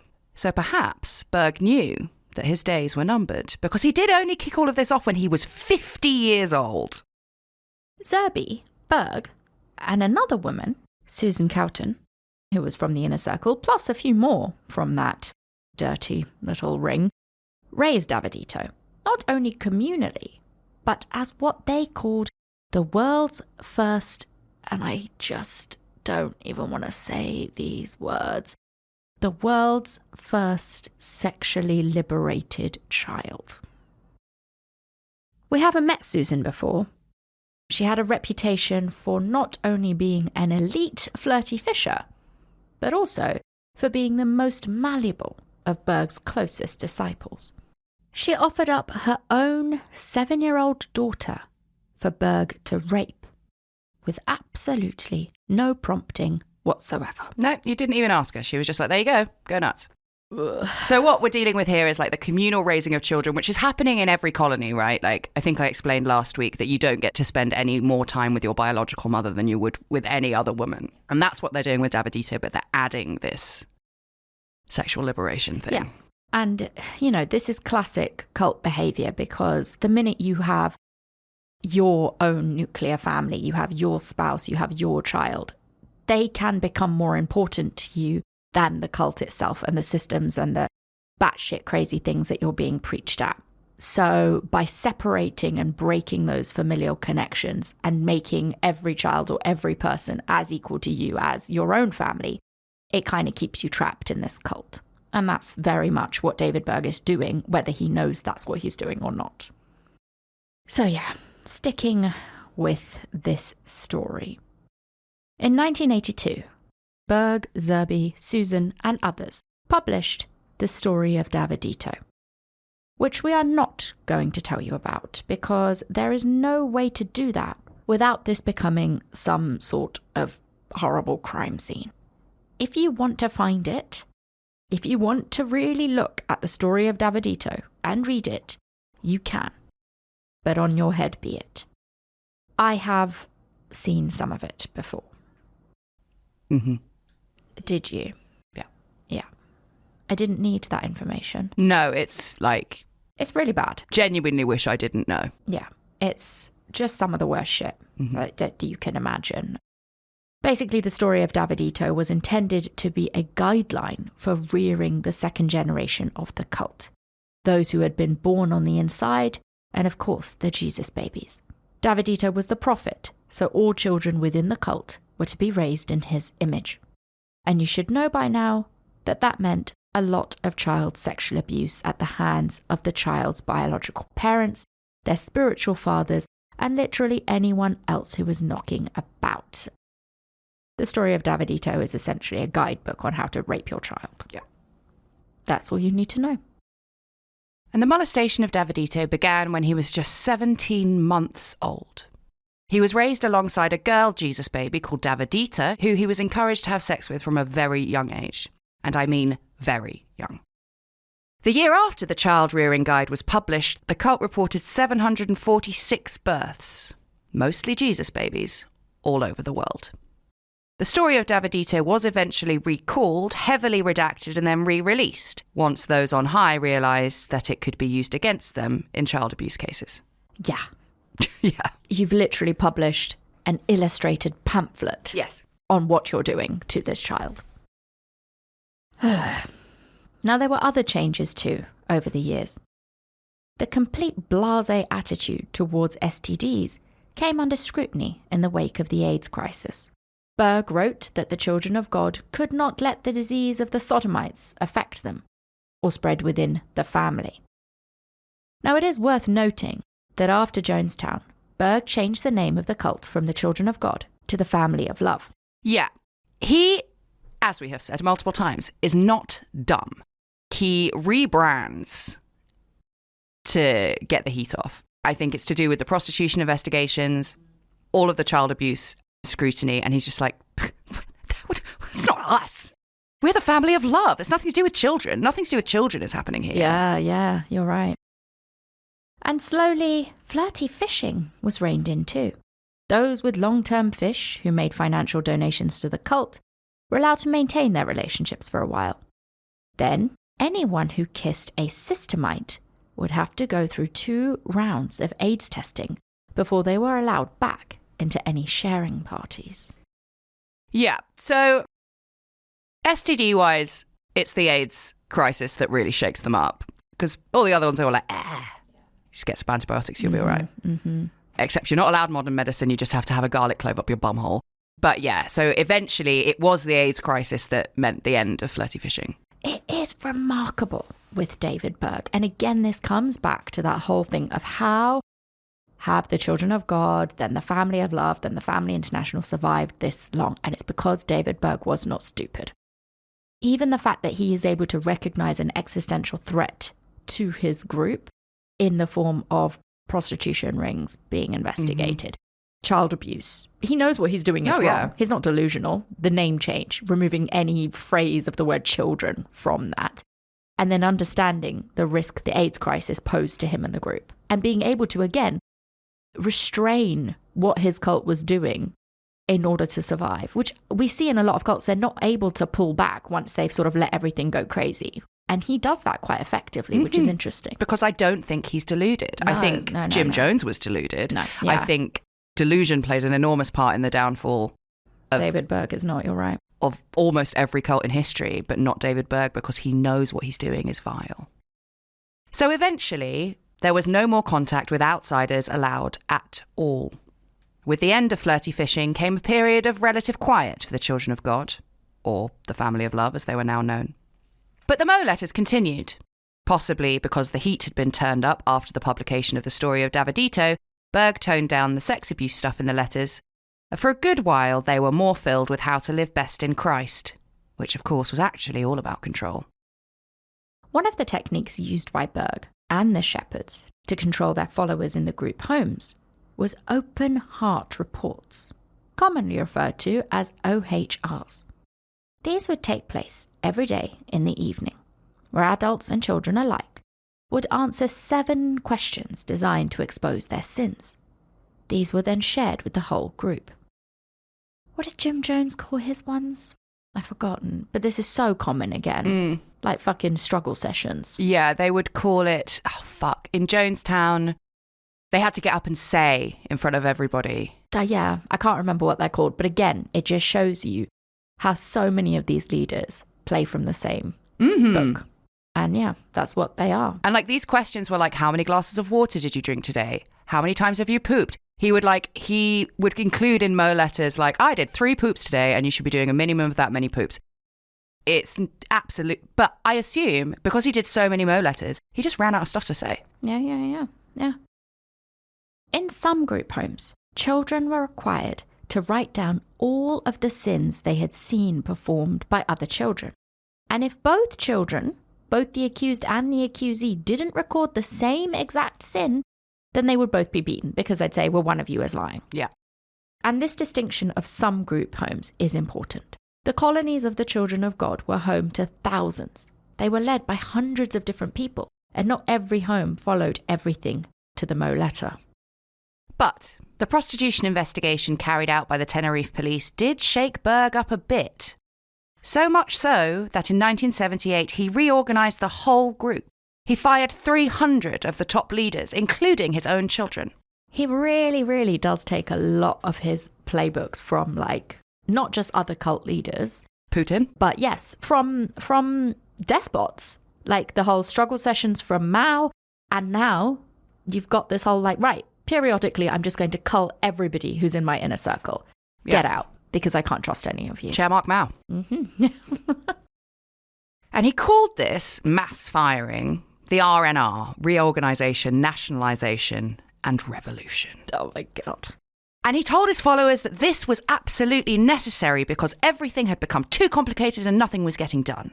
He wrote, quote, "Many a democracy has failed and ended in wrangling confusion, corruption and economic collapse, necessitating a military or political coup by a strong man fed up with it all." And again, in another genius move from Mo, he removed himself even more from his flock and created an even bigger distance between him and the allegations of sex abuse, fraud, thievery and incest that were still to come. One unavoidable detail of the Mo letters was the encouragement of adults to sexually abuse children, accompanied, like we said earlier, with cartoon images of Berg and sometimes Zerby in bed with naked children. And look, I don't want to give them too much credit, but these illustrations are not like, if you've not seen it, they're not like shit cartoon, like stick figures. They are incredibly good illustrations of horrible, horrible things. Graphic. Was he drawing them? Or somebody else in the group, probably. I don't know. Now, one account that we read from a group home in Thailand was a girl asking her father about the illustrations of children being molested by adults. Her father told her that it was a way of playing, but we don't play like that here. So there are some We don't play that here. Yeah. Some of them are like, no, maybe I won't rape my own child. But they still don't leave. Yeah. It's remarkable. Now, life in the group homes across the world is a tricky thing to cover because there were hundreds of them. So what we have for you is a collection of stories that we've gathered from the books listed in the show notes. There are, of course, thousands more out there that you can find at your own discretion. Good luck. But here are some common themes. College was seen as the ultimate betrayal of God. Women were expected to be skinny and have long hair, which meant many of them had obsessively restricted diets, which is not hard when you're living off scraps. Women were also instructed to walk like the pendulum of a clock. What? Yeah. What? Like swinging your hips. Oh. Like a strut. Okay. Right. Got it. Not... Yeah. Can't see what I'm doing, but like waving my arms back and forth. That is such a random thing. Okay. Yeah. And modern medicine was discouraged in favour of natural remedies. A cure managed without the system's help was seen as the ultimate win and a cause for bragging rights. However, a lot of the group homes were in tropical climates, obviously, because Berg was like, oh, they go to the east, they're way less corrupt.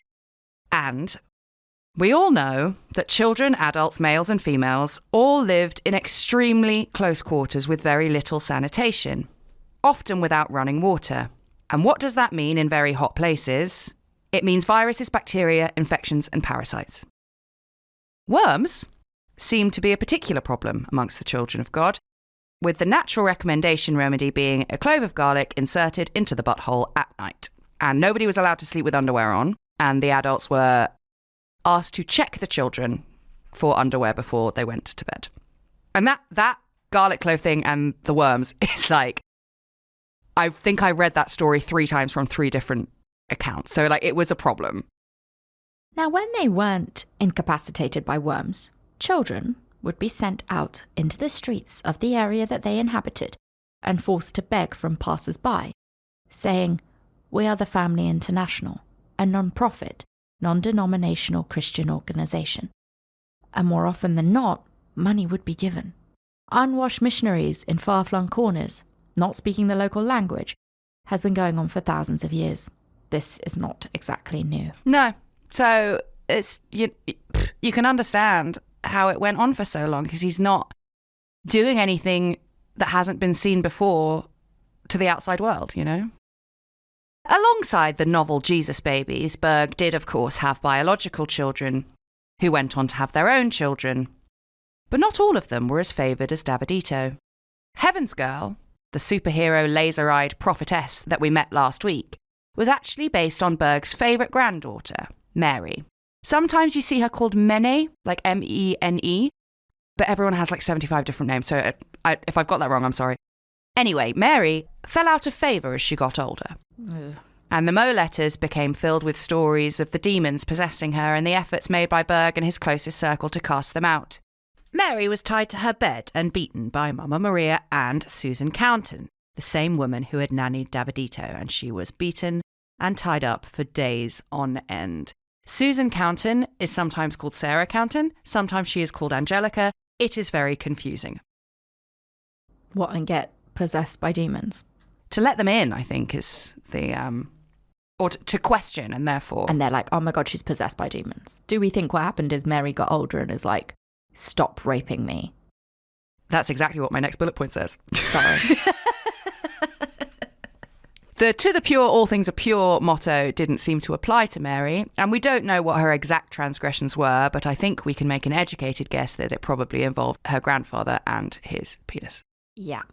So she's like, no thanks. Mm. And he's like, oh my God, she's possessed by demons. Tie her to this bed and let's beat her. Right. But the fact is, Mary was not on her own in, quote unquote, making this mistake. Many of the children born into the children of God got to adolescence and started to think, hold on, this isn't what I want to happen. This bizarre anti-transgression coming of age happened en masse, and it destabilized the cult of the children of God on a global scale. So the Bergs came up with a classic divide and conquer plan to certainly not leave them kids alone. Troublesome teens refusing to be complicit in their own abuse were sent to teen homes, essentially training camps, usually in developing countries, where they were tied to beds, like Mary had been, and routinely beaten and humiliated. And the plan was that they would be so blinded by all the sex that they would eventually stop asking any questions. They were also forced to listen to hours upon hours of music made by and for the children of God, including such bangers as Kathy, Don't Go to the Supermarket Today, great, and Watch Out for the Green Door. Yeah. The worst of all of the teen homes was, by far, one in the Philippines. And the torture device of choice there was called the smile machine. The smile machine was a device made with hooks and elastic that attached the ears to the mouth, forcing a smile. The Filipino teen home was so bad that eventually the children of God themselves dismantled it, afraid of lawsuits, and the children that had been in the home were spread across other group homes in different countries like Thailand, Russia, Brazil, and right here in the UK. But as the children got older, things got even trickier. Long questionnaires were handed out to the teenagers and revealed that a lot of teen and preteen girls specifically were traumatized by their sexual experiences with adult males.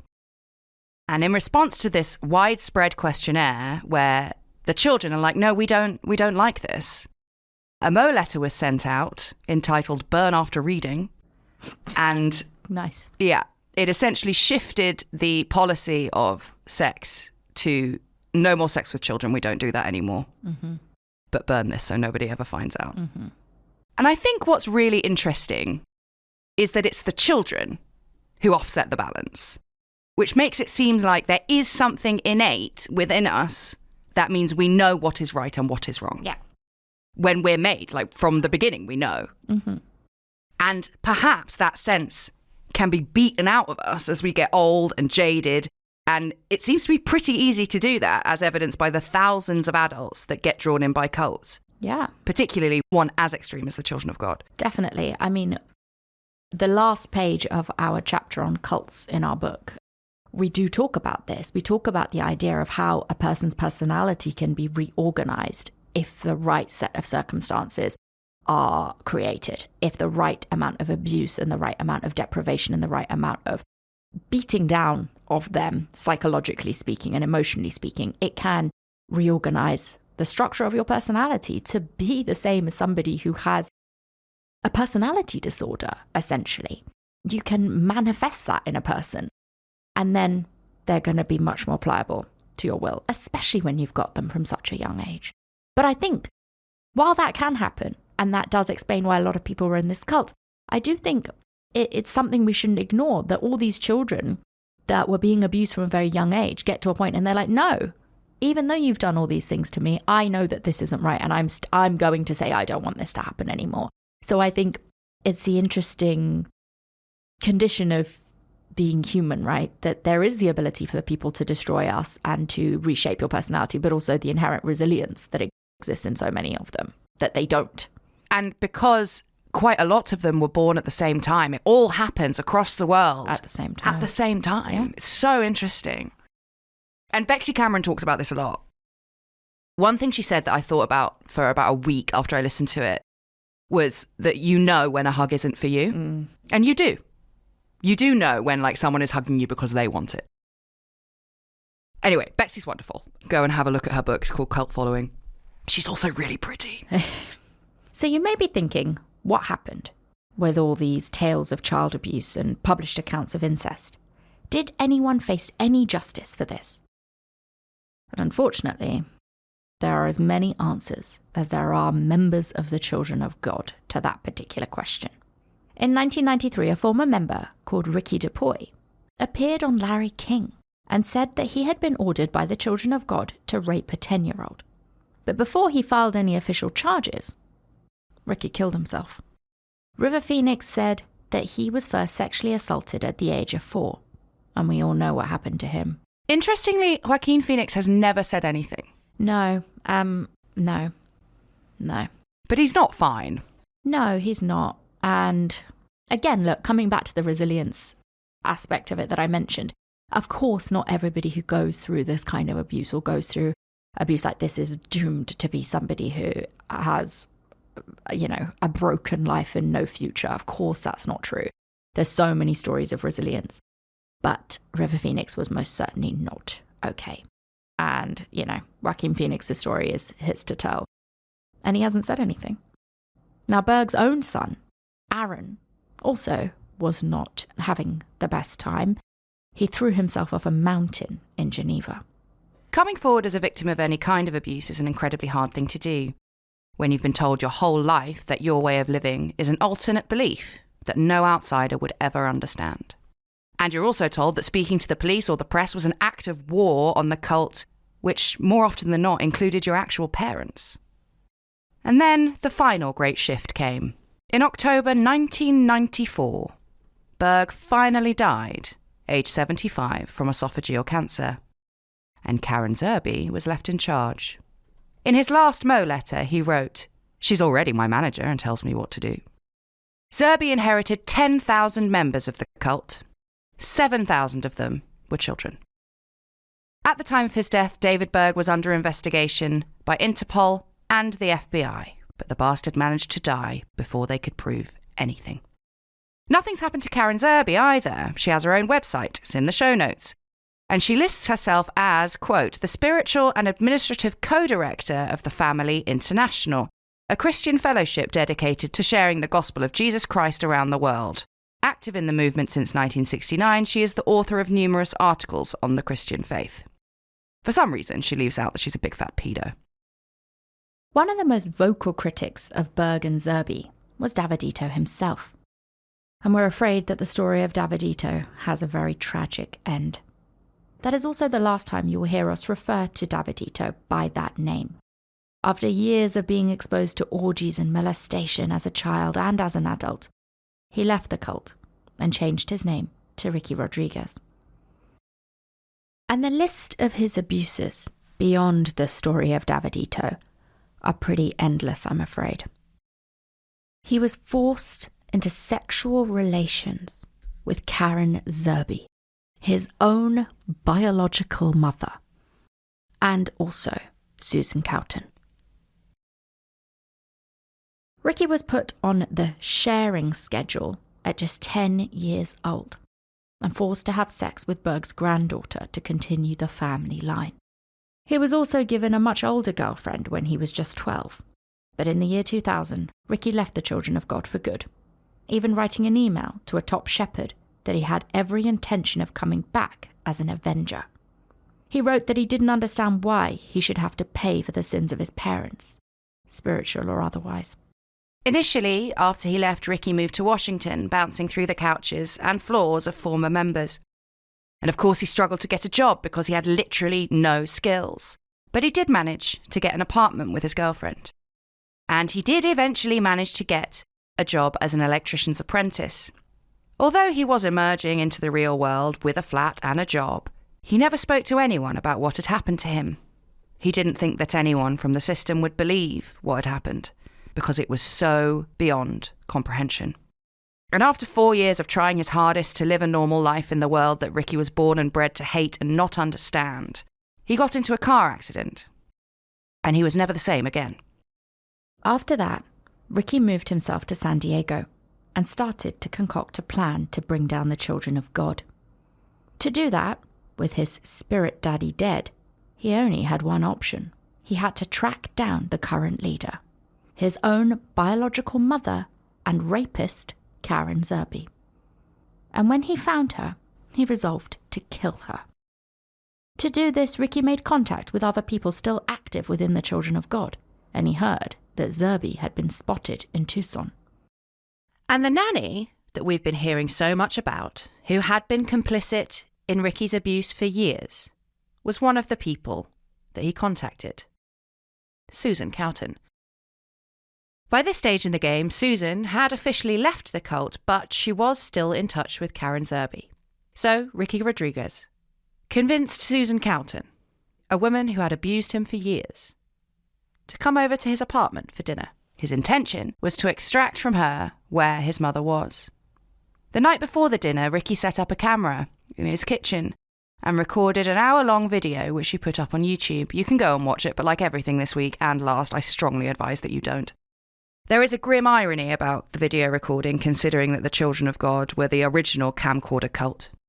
They recorded everything from chores to orgies to child abuse, and they sent it off to their illustrious leader. The video shows Ricky describing what happened to him as a child and his hatred for those who did it to him. I have watched this video, and Hannah is right. I guess it's his telling of what happened to him, but I also think it is incredibly distressing, which is putting it mildly. Because as Ricky is saying and explaining the horrendous things that happened to him, he's also loading clips. Also in shot, there is an electric drill, socks to be used as gags, duct tape, a K-bar knife, and a soldering iron. He admits that he doesn't want to do this, but his need for revenge and justice was an irresistible need, not an urge unresisted. He tells the camera, "What about us? They're not even fucking sorry." He also apologizes for deserting his boss. He writes in this really long letter about, "Oh, I'm so sorry, I think you're a really great person." He tries so hard to have a normal life, but he convinces himself, like you said, that it's impossible until he gets revenge. Susan did go to Ricky's apartment. We don't know what happened or whether she told him where Karen Zerby was hiding. We do know that Ricky Rodriguez stabbed her 5 times and then slit her throat.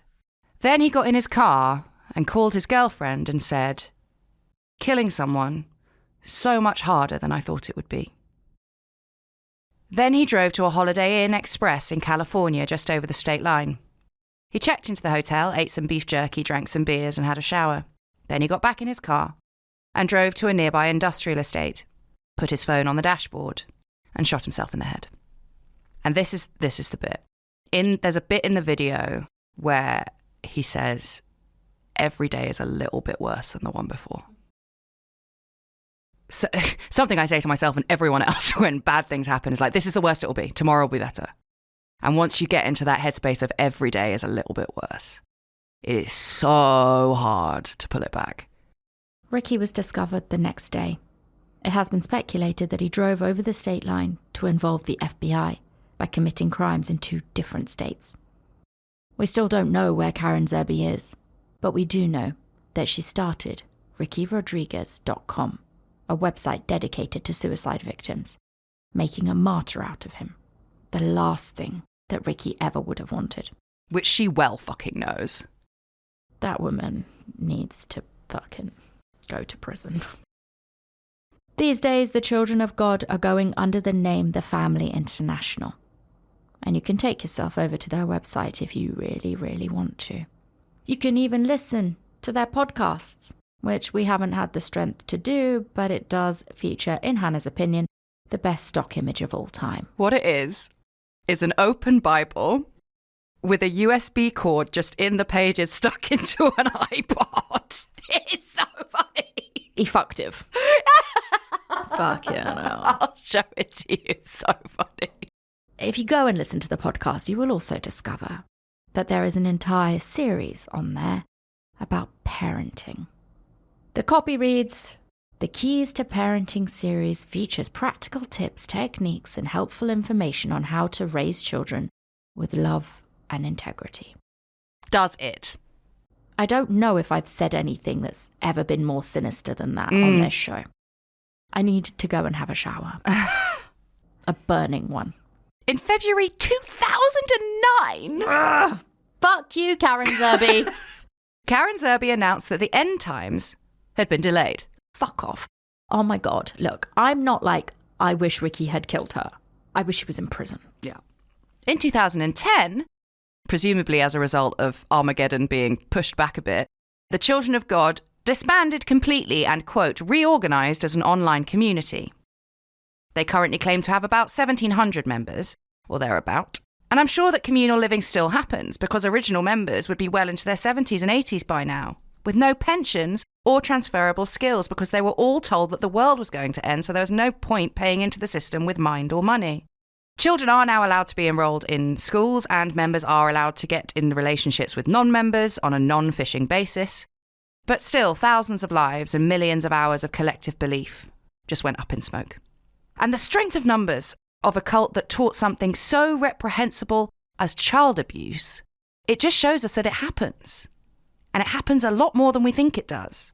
Humans are susceptible to cults because we all want to have an authority tell us what is right and what will make us happy. And we seem to be able to lose the deep sense of morality that children have. And over the past 2 weeks, we've also, maybe not learned, but proven the point that the Bible can be made to say literally anything, as in Corinthians 1:19. "For ye are not your own, ye are bought with a price. Therefore glorify God in your body and in your spirit, which are God's."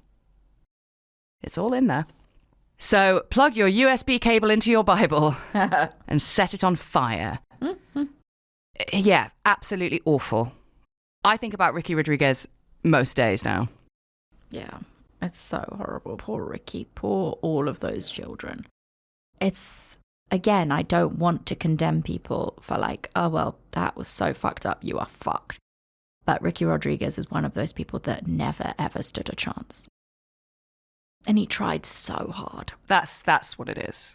He tries so hard and he just can't do it. No. So, yeah, that's it, guys. That is an incredibly horrible story of David Berg, Karen Zerby, and the Children of God, and what became of them, and the fact that they are still around. Yep. Whatever. That's it. Yep. Go and touch a tree or something. I don't know. Yeah, we'll be back next week with a different case. Goodbye. Bye.